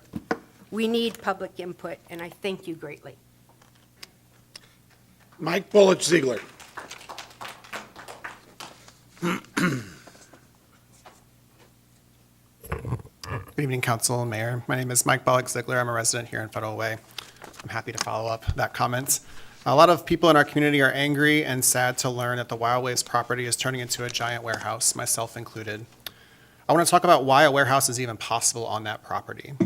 I went back to watch the December 2023 City Council meetings where our council and mayor at the time, many of you, supported and voted to allow 100% of the property to be used as a warehouse instead of keeping a 25% restriction.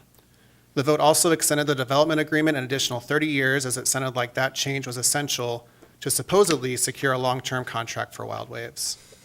The change to allow warehouses to occupy 100% instead of 25% seemed to purely be a personal insurance policy for the property owner as a distant just-in-case change.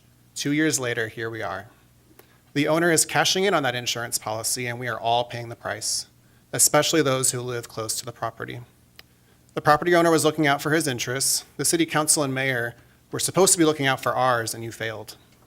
I commend the city staff at the time, specifically our community development director and our city attorney, who repeatedly explained, almost pleadingly in my view, that if the council passed the changes, the Wild Waves property could turn into a giant warehouse at any point, and most importantly, that there would be nothing the city could do to outright block the project. The changes were recommended by the mayor, and the council passed it 5-1. Thank you, Council President Honda, for voting no and looking out for the future of our community. The city traded away all of its power to determine if this project was right for our community and for what.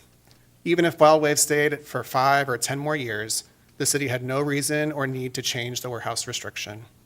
Federal Way is now yet another story in a long list of city governments that have traded away our valuable land for industrial uses that pollute our community and benefit the wealthiest and big businesses like Amazon, instead of helping build up local businesses and create vibrant, community-centered spaces.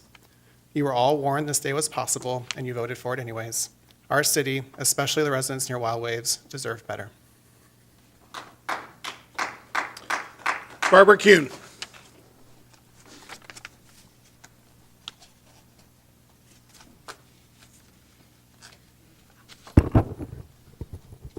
Good evening. I'm considerably shorter than him.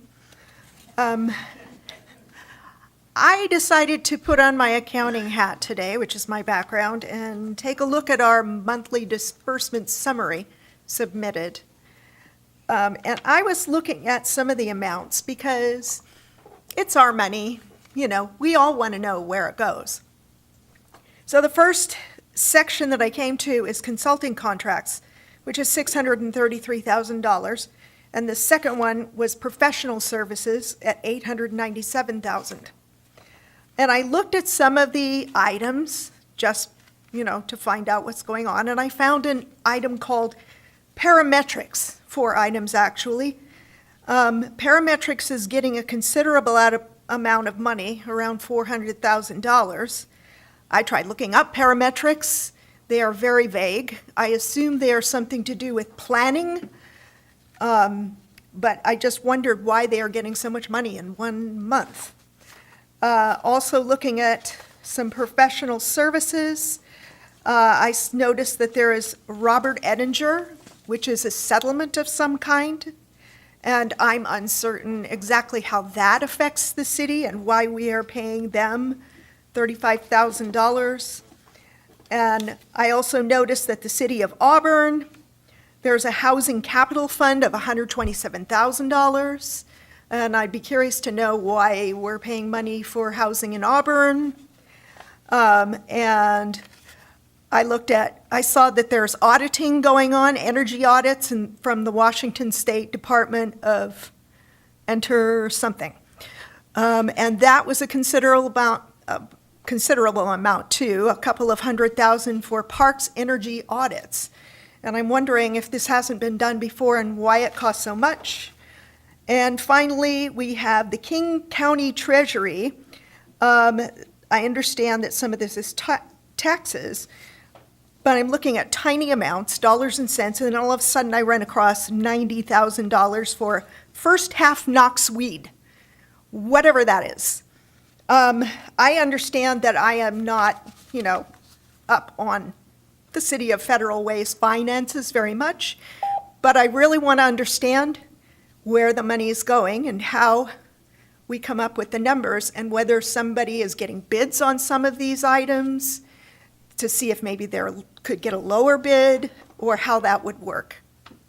So I encourage you all to take a look at the numbers and keep on top of them. Thank you. Thank you, Barbara. Barbara, we're going to have you, Steve, can you we've got it right here, but would you make contact with her and make sure either through email or phone, or however we do it, that you get her the answers to these questions? Who is Parametrics?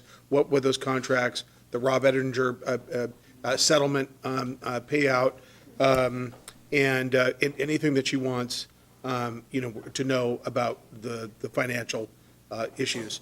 Does anybody over there know what Parametrics is or who they are? Yeah, they're a consulting engineering company that works on multiple projects. The large project that they're working on right now is actually associated with Sound Transit. So they're designing the BPA tower relocation for Sound Transit, but that's passed through us. So they bill us, we pay them, then Sound Transit pays us back effectively. So the invoices she's talking about are associated with that. It's Okay. not city incurred expenses. Okay. With regard to housing in Auburn, Keith, can you? Yeah, the Housing in Auburn is our partnership in SKIP, South King County Housing and Homeless Partnership. Because they're located in Auburn, they actually host the organization. So our payments are part of that association goes to Auburn. Okay. Steve, did you grab any? There's a lot of questions in there, and that's why we put our voucher register out so that everybody can see it. Everything has to go through every department. It's coded, has to be budgeted and approved. So I'll make contact and make sure that we get those questions answered. Each and every one.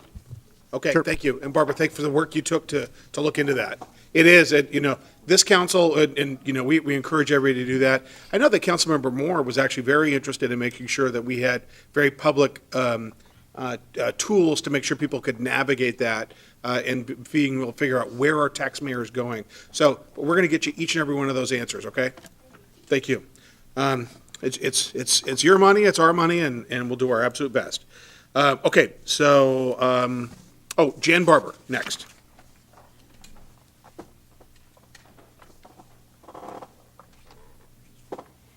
Good evening, Mayor and Council. I'm sharing something tonight that I'm a little surprised at, but I'd like to talk about possible solutions as well as what might be going on. On March 27th, I discovered that the money and the staff that were taking care of Sharps disposal in a safe way at both in Auburn and in Federal Way, that the contract was being discontinued by the county hazardous waste group. The freestanding box that was supposedly to collect sharps was being used for apparently lots of other things, including medicine as well as sharps. But I did want to talk about a possible solution, and some of you may have seen the article. By the way, thank you. Thank you, Federal Way Mirror. There was a very excellent article written. I saw the solution. I have a temporary one, and then we need to have a long-run solution as well. There was an article an ad in the Sunday paper a couple of weeks ago, Inmar Intelligence, time to clean out your medicine cabinet, safely dispose of unused or expired medications. I started hunting. I was formerly a computer systems analyst, so when you start trying this and trying that, sometimes you can get a surprise and you actually learn something new. So this is what I requested and found. It was mailed to me through something called Safe Needle Disposal. And I typed in my zip code. I live in Federal Way. This, I don't know if it was unusual or what, but I asked for it on Saturday, and on Monday they delivered.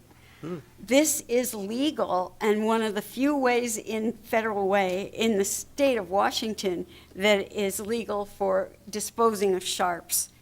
I have learned a lot more about what's going on with sharps. People don't know. There's a serious need to be educated. That was 3 minutes? Okay. 2.5. I would like to see something happen. Perhaps a committee could be created to get information out, because people know, your neighbors need to know. People have been coming to me with their bags of needles and the needles they have stuck under a carpet in their car. You would not believe. Fine people, upstanding citizens, they don't know how to get rid of this. Thank you, and I really would like to see some action taken just to share what's already being paid for through our taxes. Thank you. All right, thank you. Mayor? Yes.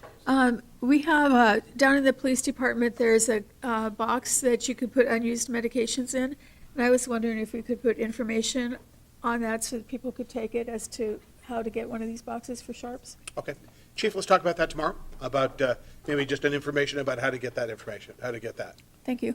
Just a sheet of paper that people could take. Absolutely. Thank you. Very good. Thank you very much. That's actually a really good idea. Okay, Paul McDaniel. And then we've got Harold Brooks. I'm sorry, Harold Booker. Paul? Thank you. Good evening. Paul McDaniel, resident since 1990s. I've got 3 things today. My first one, I'm going to talk about money. I'm glad to see other people looking at the money too. First one is the expenses are favorable by 11%. My question at FedRAC's the same as now is what projects are potentially being carried over? What's kind of not being paid for right now that we're going to push off for a little bit longer? And then underneath the revenues, they were unfavorable by 20% year to date. My concern is not really on the sales of the REIT. It's more on the red light and the investment income. I feel those to be some concerns you guys want to really take a good look at this year. And then my last one is the ending fund balance was for the general budget, general fund was 4.8 million, but yet it states that there's supposed to be required fund balance of 9.5 million. I don't know when that's supposed to be 9.5, like if it could be off a while or not, but I'm curious to know on that one too. It's something new for me. My next thing is the farmer's market and the arts explosion. I agree the art explosion was phenomenal. It was better than last year. I'm curious to know what they could do if they had more money, but that's another question for later. And then the farmer's market also. I thought the farmer's market's doing really good this year. I like the new location. I heard a couple people in the last couple times I've been there. They'd like to see the food trucks on the same level. The stairs are killing it, getting up and down. I think there'd be a lot benefit for that one. And the other one is long-term people who have long-term contracts, same spots. I heard their complaints about how they get moved around from week to week, and it does kind of throw them off a little bit. So bringing food trucks down and then actually keeping the same spots for people would probably be a benefit. Last one was something I didn't even plan to talk about. It's not really a positive, and it's going to go with public safety. On Sunday, my wife and I went to the Safeway in February that we go to most often, and we pulled up from the west side, which is 11th Place, not through 20th, but left that side. And as we pulled into the place, there was probably 8 to 10 people huddled on the side of the building, smoking out of a glass pipe, and selling stuff, pushing around shopping carts, pushing around clothing racks, and all that kind of stuff. I'm just fed up with it. So I went inside. I talked to the lady who's the cashier and asked her about it. She said that she sometimes has security, but security will make contact every now and then, but they're not there consistently. I wasn't done with that, so I went to customer service. Customer service got me a manager.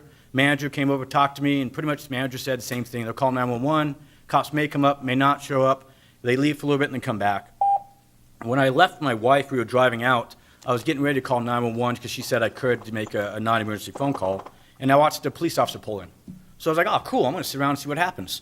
So the police officer pulled in from the same side that we did on the west side and drove past them to the front of the building. So I pulled in to watch. Then took some time, drove around the whole parking lot, came back around, drove past them, never stopped, drove out of the parking lot, and left. Go ahead. Actually, would you give him another minute, please? Yeah. Would you I'll finish make that, it quick. I'd like to know what the policy is. I'm upset. I like points of contact. If someone's going to be sitting there doing drugs and using drugs, I want my police officer to get out of the car and talk to them. I want them to actually make contact. I want people to know that they're not allowed to do that here, and they can go to some other city if they want to do that. I called 911. I got my recording on it, and like I said, I'm just disappointed. It reminds me of the maintenance facility. It's $250,000. Police officer didn't get out of the car at that time either, and it cost us $250. Thank you for the extra time, though. Paul, thank you very much. That's why public comment is so important. The chief heard you say that. We're going to talk about it. And who knows what the officer actually saw, but that kind of feedback is really important. I go to that Safeway all the time too. Thank you very much for that. And I want to let you know that the council president and I, we've been working. Kevin Hutchinson is running the market. Just to give everybody an idea, while we're really pleased with the current location, we were trying to work on exactly what you're talking about moving the food trucks down to the level, and what I was hoping to do is get all those food trucks in the middle aisle. But because we've got one group up on a sidewalk, one side on the sidewalk, and the other on the street level, we need to make sure that we have we looked at it, and we think that we'd have an ADA violation if we put the trucks there. So Bill and I have been, we were literally talking about that, not last week, but the week before, you and I were talking about it. Bill and I were looking at it. We're trying to figure out a way to get at least one or two of those trucks down to the street level. So no, we're working on that, because I think you're absolutely right. When I showed up on day one, and our team with the public park and Jason and Kevin have done a great job. But my first thought when I got there was, God, the food trucks were up above. Yeah. And we know that even though it's a ramp, there are some issues with folks, being able to get up that ramp. It's steep for some folks. So it's a work in progress, but thanks for the feedback. Appreciate on it. both fronts. I'll check in on the police stuff later. Okay, thank you. Hey, did you want to hear back from Steve Groom about some of those issues? Yeah, I'm checking with him. Okay, great, thank you. All right. Harold Booker, sir.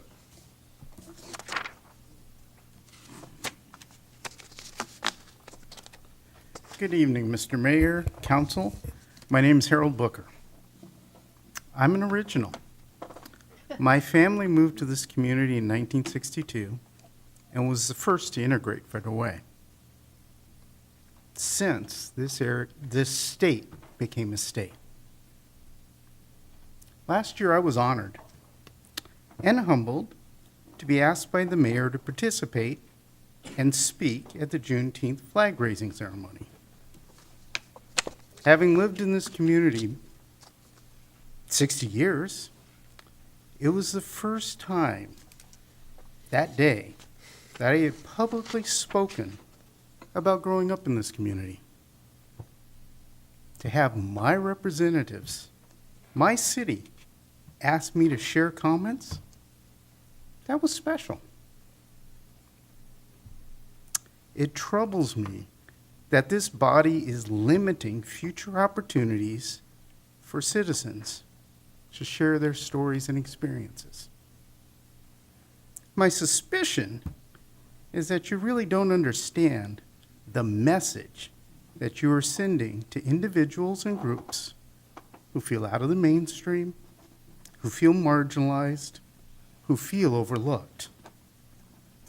I suspect the concept is so foreign to your experiences that you just can't understand the power of that simple gesture from their representatives.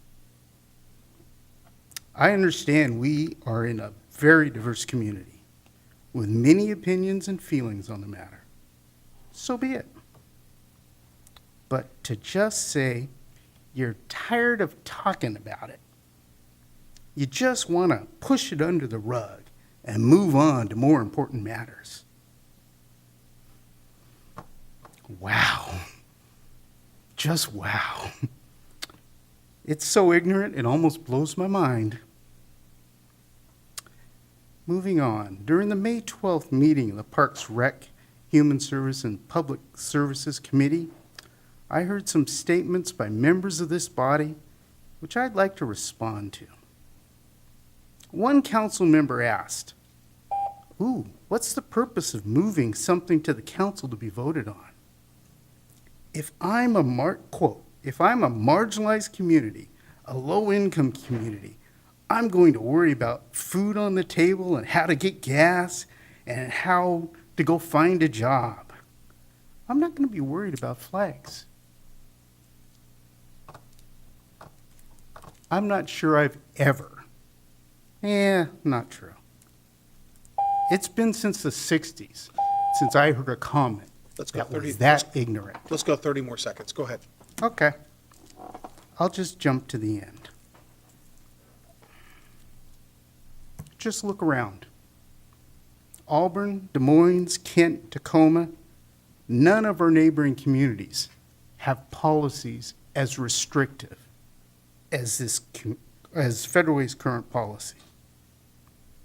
The city wishes to stand proudly as an island of not being inclusive, of not encouraging the stories being shared. This city seems to embrace the appearance of inclusion, but not actually the substance of inclusion. Federal Way, an island unto itself. What a sad web we've created here. Thank you, Mr. Mayor. Thank you, Mr. Booker. All right, that concludes our public comment. Do we have anybody online? Okay, thank you very much. All right, now moving on to I want to say, on behalf of everybody up here, thank you, everybody, for your comments. We very much appreciate it. Please know that you've got a really hardworking council that hears all that, and a staff as well, and we'll work on those items. Okay, we're on down to, and like I said, the public hearing from the public is the most important thing we do every time we meet. Item 5, consent agenda. These items have gone through committee, can be passed all at once. After I read them, I'll ask the council if there's a council member that would want to move an item for a separate discussion. Item 5A, approve the minutes for the May 20th, 2026 City Council special and regular meetings. Item B, approve award janitorial contract. Item C, approve the AP vouchers and payroll vouchers April 1 through 30, 2026. And item D, approve the monthly financial report April 2026. Council, are there any items you'd want pulled for separate consideration? All right, Council President Honda. I move approval of the consent agenda items A through D. Second. It's been a motion, a second. Is there any discussion? All those in favor? Aye. Aye. Opposed? Those matters pass unanimously. Okay, now we are on to the public hearing. Item A, public hearing for consolidating permit review in the Community Development Department. Kent Van Alstine, Assistant City Attorney, will provide a presentation. Good evening, Mayor, Council President, and council members. I'm sorry, Kent, I needed to say something. I will now open the public hearing at 8:19 PM. Sorry, I should have caught that. That's okay. The open public hearing is now open. Kent, you may proceed. Thank you, Mayor. I'm presenting on behalf of Brian Davis, this item. It's a mayor's office item. And specifically, we're at a public hearing here because this item is linked to the ordinance, which will be coming directly after this public hearing. The ordinance involves changes to Title 19, which is the city's zoning and development code. In order to modify Title 19, the city has to hold a public hearing on the item, which is what we're here doing tonight in this item. So my presentation will be brief. Council's already been briefed on this item as well. The proposal from the mayor's office is to consolidate permit review into the community development department. Currently, permit review is somewhat split between both the community development department and then some portions of public works as well. The proposal here will be to move all of those permit review functions and reviews that are and associated reviews from the Public Works Department and entirely consolidate them within community development. The idea being that will streamline the process, which will result in greater permitting efficiency, reduced timelines, and other positive impacts on the permit process. As part of that, there have been several comments from the development community, all of whom have been in favor of this consolidation into the single department, which is probably reflective of the purpose of this change, which is to streamline the permitting process. In addition, recently several jurisdictions in the surrounding areas, King County specifically, have done similar streamlines or restructures into single departments. To implement this proposed change, as I mentioned before, the code needs to be changed. There are references that give authority to Public Works and Community Development with respect to the permit review authority throughout the code. And so this ordinance changes everything from Title II to Title 19. And so you'll see quite a lengthy ordinance as part of the next item. The lengthy ordinance is essentially, every change is to accomplish the same goal, which is to consolidate the permit review in the single department. With that ends my presentation, and I'm open for questions, and I believe after that, there'll be public comments specific to this item. Very good. Thank you, Kent. Councilmember Walsh, do you have a? I'm just going to make a motion to close the. Okay, before, Just going to make a motion to close the public hearing if there's no comment. before we do that, Council, any questions for Kent? All right. I'm sorry. Councilmember Moore? Yeah, so just to kind of remind, or just maybe kind of help educate the folks that are here, the reason why we're doing this, and it's kind of a yes or no, and whatever you'd like to add, Kent, but the reason why we're doing this is to improve efficiencies, improve economic development, and business development as well. I mean, essentially, that's the short of it. Is that correct? That's correct, yeah. Yeah, the idea here is that instead of having two places that a developer has to go to get answers from the city when they have a development project that they're working on, it'll be a one-stop shop, and the one-stop would be community development. Okay, because I think it's important to note that I'm optimistic that this is going to work because I know we've gotten a lot of feedback. And I know that, when we talk, many of us, but I'll speak for myself, I know when I'm talking to developers and people that want to build in Federal Way, they often get frustrated with the interaction between City Hall and their business.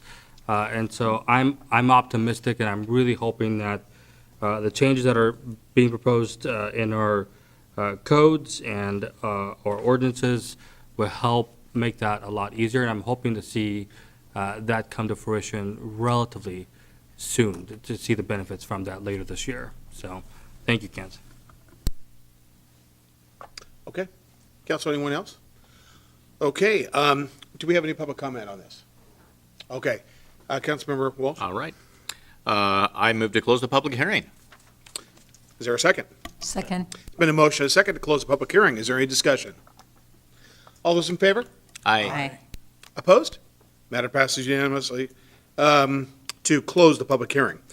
Now, we are on to item 7, first reading for ordinance 937, which is essentially the same Same item, the ordinance consolidating permit review in the Community Development Department. We've heard the presentation. Once again, any questions for Kent on this issue? Okay, and let's see here. Oh, I think we may have a pink sheet.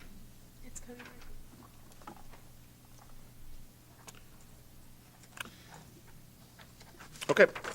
Paul McDaniel on Bill 937, public hearing, public comment. Do we have any other public comment on this? Okay. Mr. McDaniel. Thank you. I'll make it quick. I actually like this. I know exactly what you guys are doing. I think it will streamline a lot.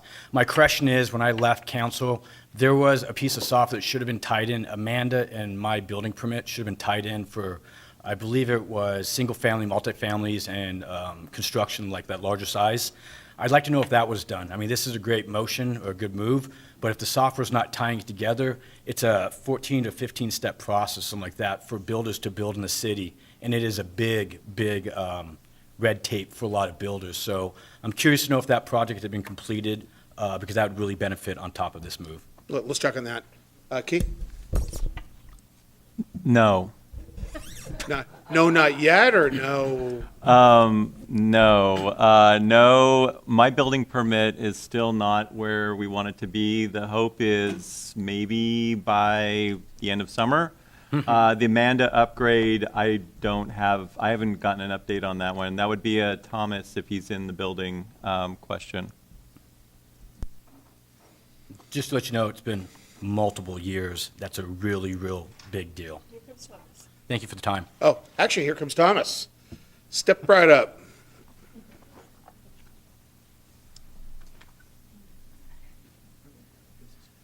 Good morning, or good morning, yes. Good afternoon, good evening. So this is, I'm sorry. Yeah. Do we need to reopen public comment to be able to accept, to make sure it's part of the record? Mayor, what I understood, the public comment was the public comment to be on the ordinance as opposed to the public hearing, and if that's the case, then we do not need to reopen the public hearing. Very good. I want to make sure that it's part of the record. Okay. Thomas, please. this is a long project that started back in 2020, 2021-ish. Long story short is, no, it's not complete yet. It's been a lot of challenges over the years trying to get to the point. We are actively working on it. The target initially was June. Well, target has moved a lot. But June for this next revision, which would answer Mr. McDaniel's question about single-family, multifamily, and commercial being folded into my building permit. We are struggling. I've been working with my resource on my team. Kim has been doing a good job working on kind of keeping these projects moving forward. However, we do have some challenges in the permit center with some staffing that has prevented some testing to happen. And I think that's kind of the struggle that we're working on right now to kind of hit the June timeframe. So I think to Director Niven's point or comment that he had made about kind of late summer, that's probably what it's shaping up to be. But again, we're trying to stay kind of tightly working well with Permit Center to make sure that we get those things tested. There's a list of about 120 different workflows that we have to work through to make sure that when somebody applies for a single-family home and it involves electrical and plumbing, that all of these processes work appropriately. Because if they don't, then it's going to be more problematic for the applicant and more problematic for our staff, which would be even worse than the 17-step process that Mr. McDaniel had said. So that all being said, we've got about, I think, 19 of these 120-some processes completed and tested and ready. A lot of the other ones are in the work. We have a consultant engaged. We have a lot of processes, but we just kind of need more bandwidth. And so that's kind of where we're at right now on that. So any further questions or? All right. Any further questions of Thomas on this issue? Okay. All right. Thank you very much. All right. And would the city clerks please read the ordinance title? Council Bill 937, ordinance consolidating permit review in the Community Development Department, an ordinance of the City of Federal Way, Washington, relating to consolidating permit review in the Community Development Department, amending Federal Way Revised Code, and amending ordinance numbers as detailed in the written title. Okay, all right. Councilmember Walsh, do you have a motion? Yes, and I'm thankful that we don't need to read that whole thing like we used to do. so. Right. Yeah, I move to forward the proposed ordinance to the June 16, 2026 council meeting for second reading and enactment. Second. It's been a motion and a second. Is there any discussion? All those in favor? Aye. Aye. Opposed? All right, matter passed unanimously. Thank you very much, Kemp. And then we're on to item B, second reading and enactment, Council Bill 938, ordinance final approval to vacate a portion of 16th Avenue South. Would the city clerk please read the ordinance title? And Mayor, if I could, just a brief comment before Yeah. the ordinance title. If you recall, I presented on this item at first reading at the last council meeting, and I said that there were two things that the school district needed to do. One, pay the fair market value of the property, and two, execute the public access easement, and that we were imminently expecting the public access easement to be executed. It has since been executed and recorded. So I just wanted to report on that, so it's appropriate at this point for us to go through a second reading. All right, thank you very much. All right, would the city clerk please read the ordinance title? Council Bill 938, ordinance final approval to vacate a portion of 16th Avenue South. An ordinance of the City of Federal Way, Washington, vacating a portion of 16th Avenue South and Federal Way. All right, Councilmember Walsh, do you have a motion? I move approval of the proposed ordinance. Second. It's been a motion and a second. Is there any discussion? All those in favor? Aye. Aye. Opposed? Matter passed unanimously. All right, now we're on to council reports. It's the first meeting of the month, so we'll start with council position number one. Councilmember Assefa Dawson. Thank you, Mayor, and I'm glad we're ending this meeting early, so I'm not going to take anybody's time. I have nothing to report on. All right, And thank you. everyone for being here.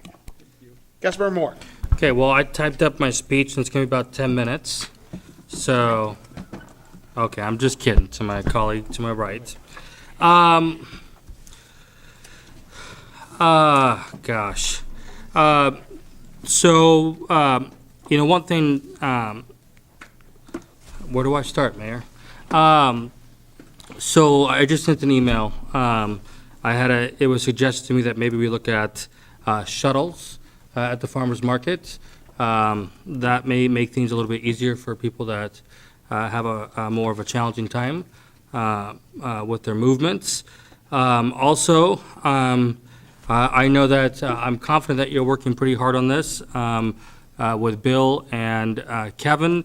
I don't know who else I'm missing, but ADA accessibility is really important. I think it's interesting because we've got a great start to a new year with the farmers market. Inevitably, there's going to be some more additional changes, and inevitably we're going to be getting some feedback.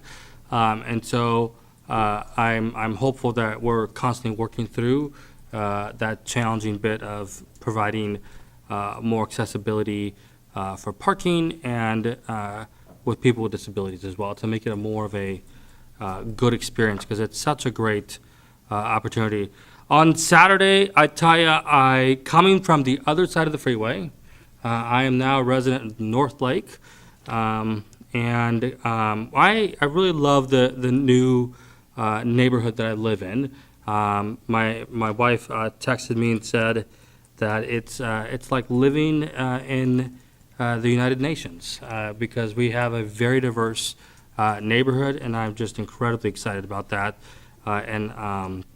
So that's that. And I crossed over the freeway, and went into all the things that are happening at last Saturday. And I still couldn't catch all of them.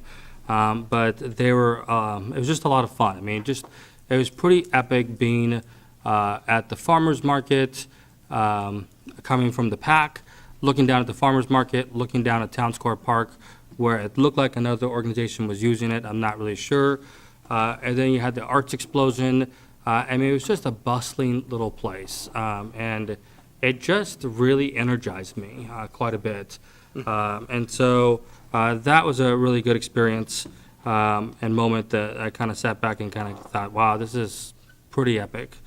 I do want to thank our city staff and our arts commissioners for putting together the arts explosion. It was so much talent from our residents to regional folks, and it was just a lot of fun. I brought my son to Arts Explosion later that afternoon so we can experience cultural dances, and he loved it. He really, really enjoyed it. So that was that. What do you think of the Bigfoot? Sasquatch, you mean? Yeah, yes. Yes. He was mesmerized, Mayor. He kept wanting to give it a high five, but, so it did catch his attention. That seems to catch everybody's attention. So it was fun. I mean, the Arts Explosion was fun. I heard a comment earlier that what could they do if they had more money? So that's a question that really should be valued, and it really should be taken to heart because art is incredibly important. I don't want to be just talking about it. I want to be doing it. I want to prove it and show that to the community. So that's that.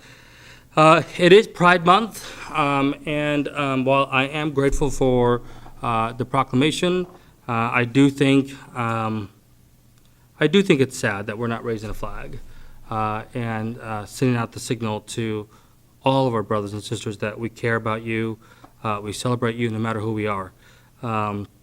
And I can tell you that I strongly suspect that the LGBTQ plus community is feeling a bit disappointed.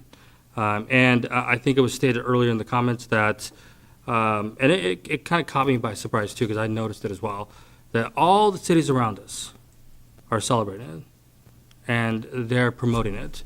And here we are as a city, we are taking a different approach. So that's something that needs to be, that I wanted to kind of share. I hope that will change personally. That's my personal opinion. I hope we can find a way to celebrate everybody in our community, not just through a piece of paper, although that's very, very important, but visibly and be proud of it, because we are a community for everybody. I think there's a few more things I want to say, but I'll end it on one more note. I invited the other organizations to come because you've heard me talking about how the answers are within the community. We have a lot of amazing nonprofits here in Federal Way that are part of the cause to keep our youth busy, our adults busy, and I'm thankful that of the advocacy of Betty Taylor. I think what she's been doing since the loss of her family member is just extraordinary. And the work that Cynthia Ricks Makatan has done at St. Francis and in our community has been phenomenal. And Winston Bell, Carlicia Bell, and Jeremy Windsor are just a few of the people that are really trying to be part of the solution. They're trying to play a role in, reducing gun violence. I know we just had a gun violence incident just in a matter of a day or two ago. And that just is a reminder that the work keeps going. We have to be steadfast. We have to be aggressive at doing what we can as a community to reduce gun violence. With that, I will end it on that note, and I will pass the mic back to you, Mayor. Thank you. All right, thank you. All right, Councilmember Hamilton. Thank you, Mayor, and thank you for excusing me at the last meeting. I was on a family vacation, and so we enjoyed going down the California coast, and one of the reasons why we went on vacation was to go see a BTS concert, and that's been kind of a long dream of my daughter and I to go see BTS in person, so we got to see that, and that was fun. But then when I came back, I did get to go to a few city events. One was the Arts Explosion. Big thanks to the Arts Commission and all the staff who worked on that. I feel like it gets better and better every year, so keep up the good work. And then I attended the Good Eggs with King County Councilmember Pete Von Reitbauer, with Ryan Mello, the Pierce County Executive was our speaker, and so it was good to hear from him. And then probably one of the most fun things I did was attend Director John Hutton's retirement party. And man, that guy has had an impact on this city. And what a fun event, hearing just all the memories people shared. And I have a few memories too, and got to share those. And congratulations to Jason Gerwin for picking up that mantle, and the Good News crew lives on. I'll just say that. And so, big thanks to John Hutton for all that he did, and thank you, Jason, for stepping into this role.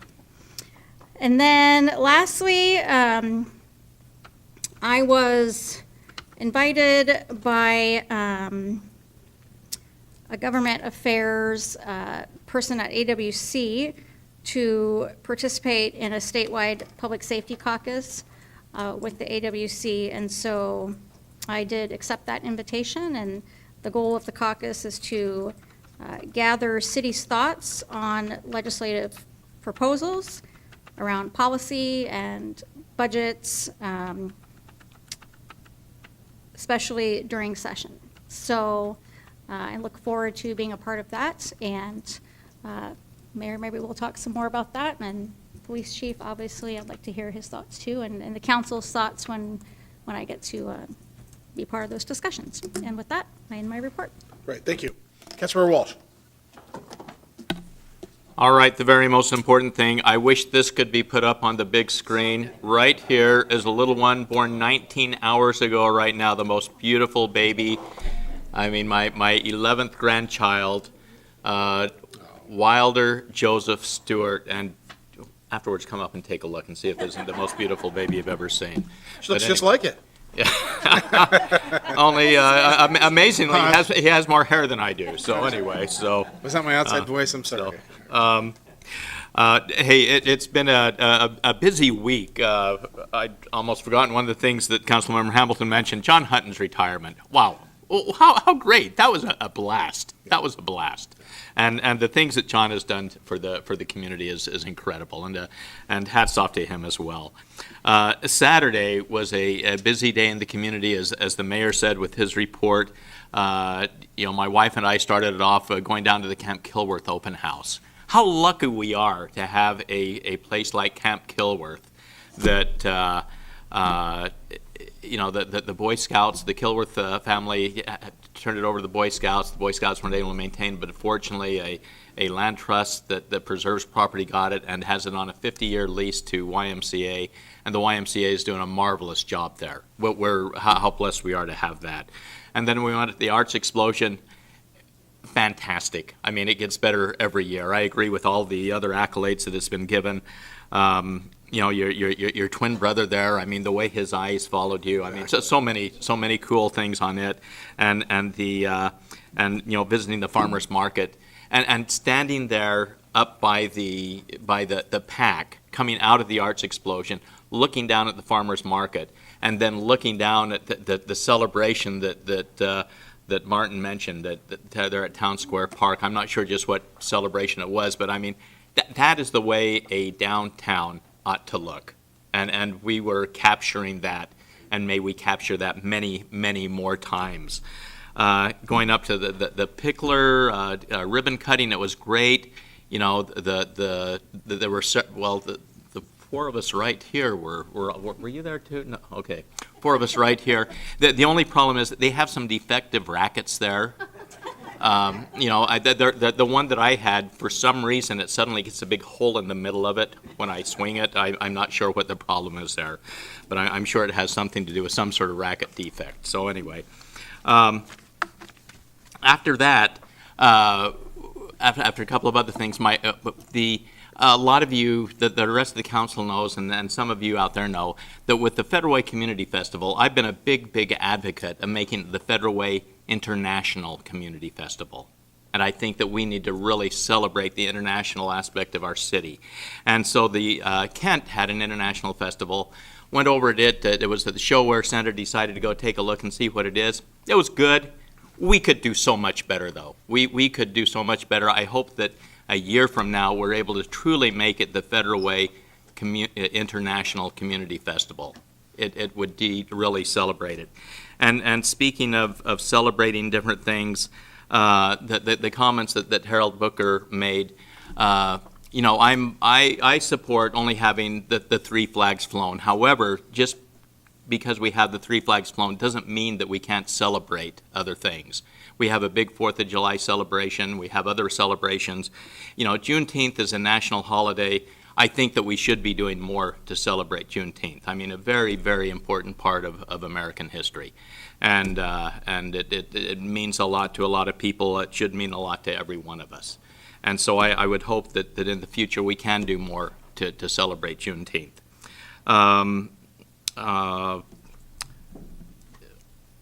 Let's see, and lastly, Mayor, one request, with the Red, White, and Blues coming up, with the fireworks. This year is the 250th, let's see, it is called the Semi-sequential? Semi-sesquiquential, or something like that, I mispronounced it. Semi-sesquintennial. Semi-sesquicentennial. Semi-sesquicentennial. Quintennial. Yes. And, you know, I hope that during the fireworks we have a lot of patriotic music playing. Oh, yeah. And I mean, we definitely need to have a lot of patriotic music playing there. And I know that you take a lot of pride in picking out the music. Let's have a lot of patriotic music. Dun, dun, dun, dun, dun, bum, bum, bum, you know, a lot of great stuff. That's in there. And anyway, and with that, what a great community we live in, and thank you for all of you who come here, and tonight, you know, there's more than just Doug staying here for the duration, and thank you. So, and that's my report. Thank you. All right, thank you. Councilmember Sessoms. All right. I attended the Arts Explosion at the PAC. It was a lot of fun. And hats off to Tom Bostic and Karen Brigado for their leadership, making sure that it was, and also the other commission members, making sure that that it was an A-plus event. It was a wonderful, wonderful experience. Lots of artwork.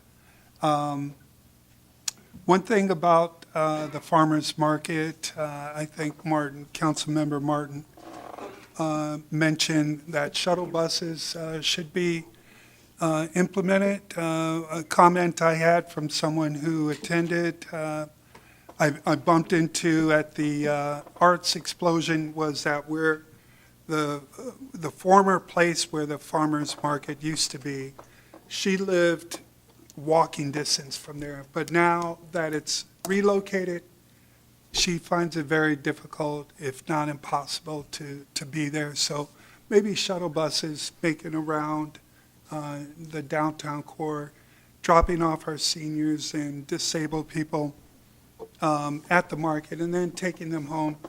I think that would speak volumes. We would enhance participation from all sectors of the community. Looking forward to the community cleanup. If you haven't seen one of these, I'm sure they are posted all around, but in case you didn't know, the community cleanup of Federal Way is Saturday, June 6th from 10 to 2, or 10 to 12. That's only a 2-hour time frame. I'm hoping that everyone can join me. Roll up your sleeves, bring your gloves out, you know, just let's make our community even more beautiful than it is. And that's led by our Public Works Department, so thank you for your leadership, EJ. With that, you know, Juneteenth is actually a very, very big deal, at least in my family and my friends. And I'd like to see the city celebrated appropriately. That's why if you come to the next Parks meeting, June 10th, Tuesday, 5 p.m., it is on the agenda. I don't know if it will be voted out of committee or moved out of committee, but we're going to try. We're going to discuss it. And if it makes it out of committee, then we're going to vote on it as a council. If that doesn't happen, I still want people to join me in celebrating Juneteenth. If you go to blackpast.org, you can find out all you want to know about the history of Black Americans in this country. Juneteenth is just a small fraction of our history, of our illustrious history. We've got FIFA coming in a couple weeks. If you go to their website, they even have a whole section on Juneteenth and why it's significant. They just happen to be playing a match on June 19th, 2026. So that organization felt it was important for them enough so that they had to highlight this holiday. And yes, it is a national holiday. And yes, it will be celebrated. We may not be able to raise a flag. I don't know what the outcome will be of that day. But I will be here in front of City Hall. I will probably try and get a flag of my own, personal property, and I will hold it up front for people to see. I'm a history buff, and if you come down and join me, we'll have a great time talking about Juneteenth and what it means. So that is my report. Thank you. Thank you, Councilmember.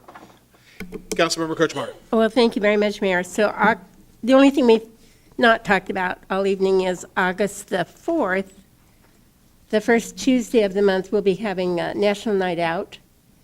And that's when we will not be having a council meeting, right? We'll have our National Night Out. That's a pretty important thing for all of our community to come together and get together and talk about, how to prevent crime in our community. And Mr. Booker, I wanted to explain to you that we all come from different points in our lives. We've all had different experiences, and we all think that we've all had different things that are very, very important. And as a woman, I can tell you that some of my experiences have been very difficult, and came to this community in '72. I was widowed in '81. I had 3 small children. And then I did a really dumb thing. I married a widower with 3 children, so then I had 6. And I can tell you, I did worry about food on the table and gas in the car and how I was going to pay for clothing. And so coming from my experience, it's not that I'm not caring about what other people believe. It's that coming from my experience, that was what I had to deal with. And for me, it was extremely difficult. And that was a time when women barely got bank accounts, couldn't get a job as a doctor. My gosh, you could only be a nurse. You couldn't be anything important. You had to be a social worker, a teacher, or a nurse. They didn't have, you wouldn't get hired as an engineer, so you couldn't go into that. So for a lot of my life, I've had some hard things to get over. But you know what? Now I have 6, well, some of my children have passed away, but I have children now that take care of me. And so I had one adult son who said, "I'm building you a railing." And I said, no, I want my lawn mowed. I can't mow the lawn. "I'm building you a railing." So he built the railing, which is just wonderful, except he built it on the wrong side.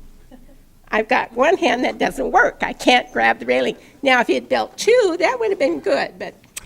So it works half the time. So just to let you know, we all have different experiences. Thank you. All right, Council President Honda. Thank you. So the Federal Way Library down at First Avenue is celebrating Juneteenth. It's called Juneteenth, the Freedom Celebration, on June 13th, 11:30 a.m. to 4:30 p.m. I attended last year. It was a really nice celebration. A lot of community groups were there, and so if you can possibly go, it's a nice celebration.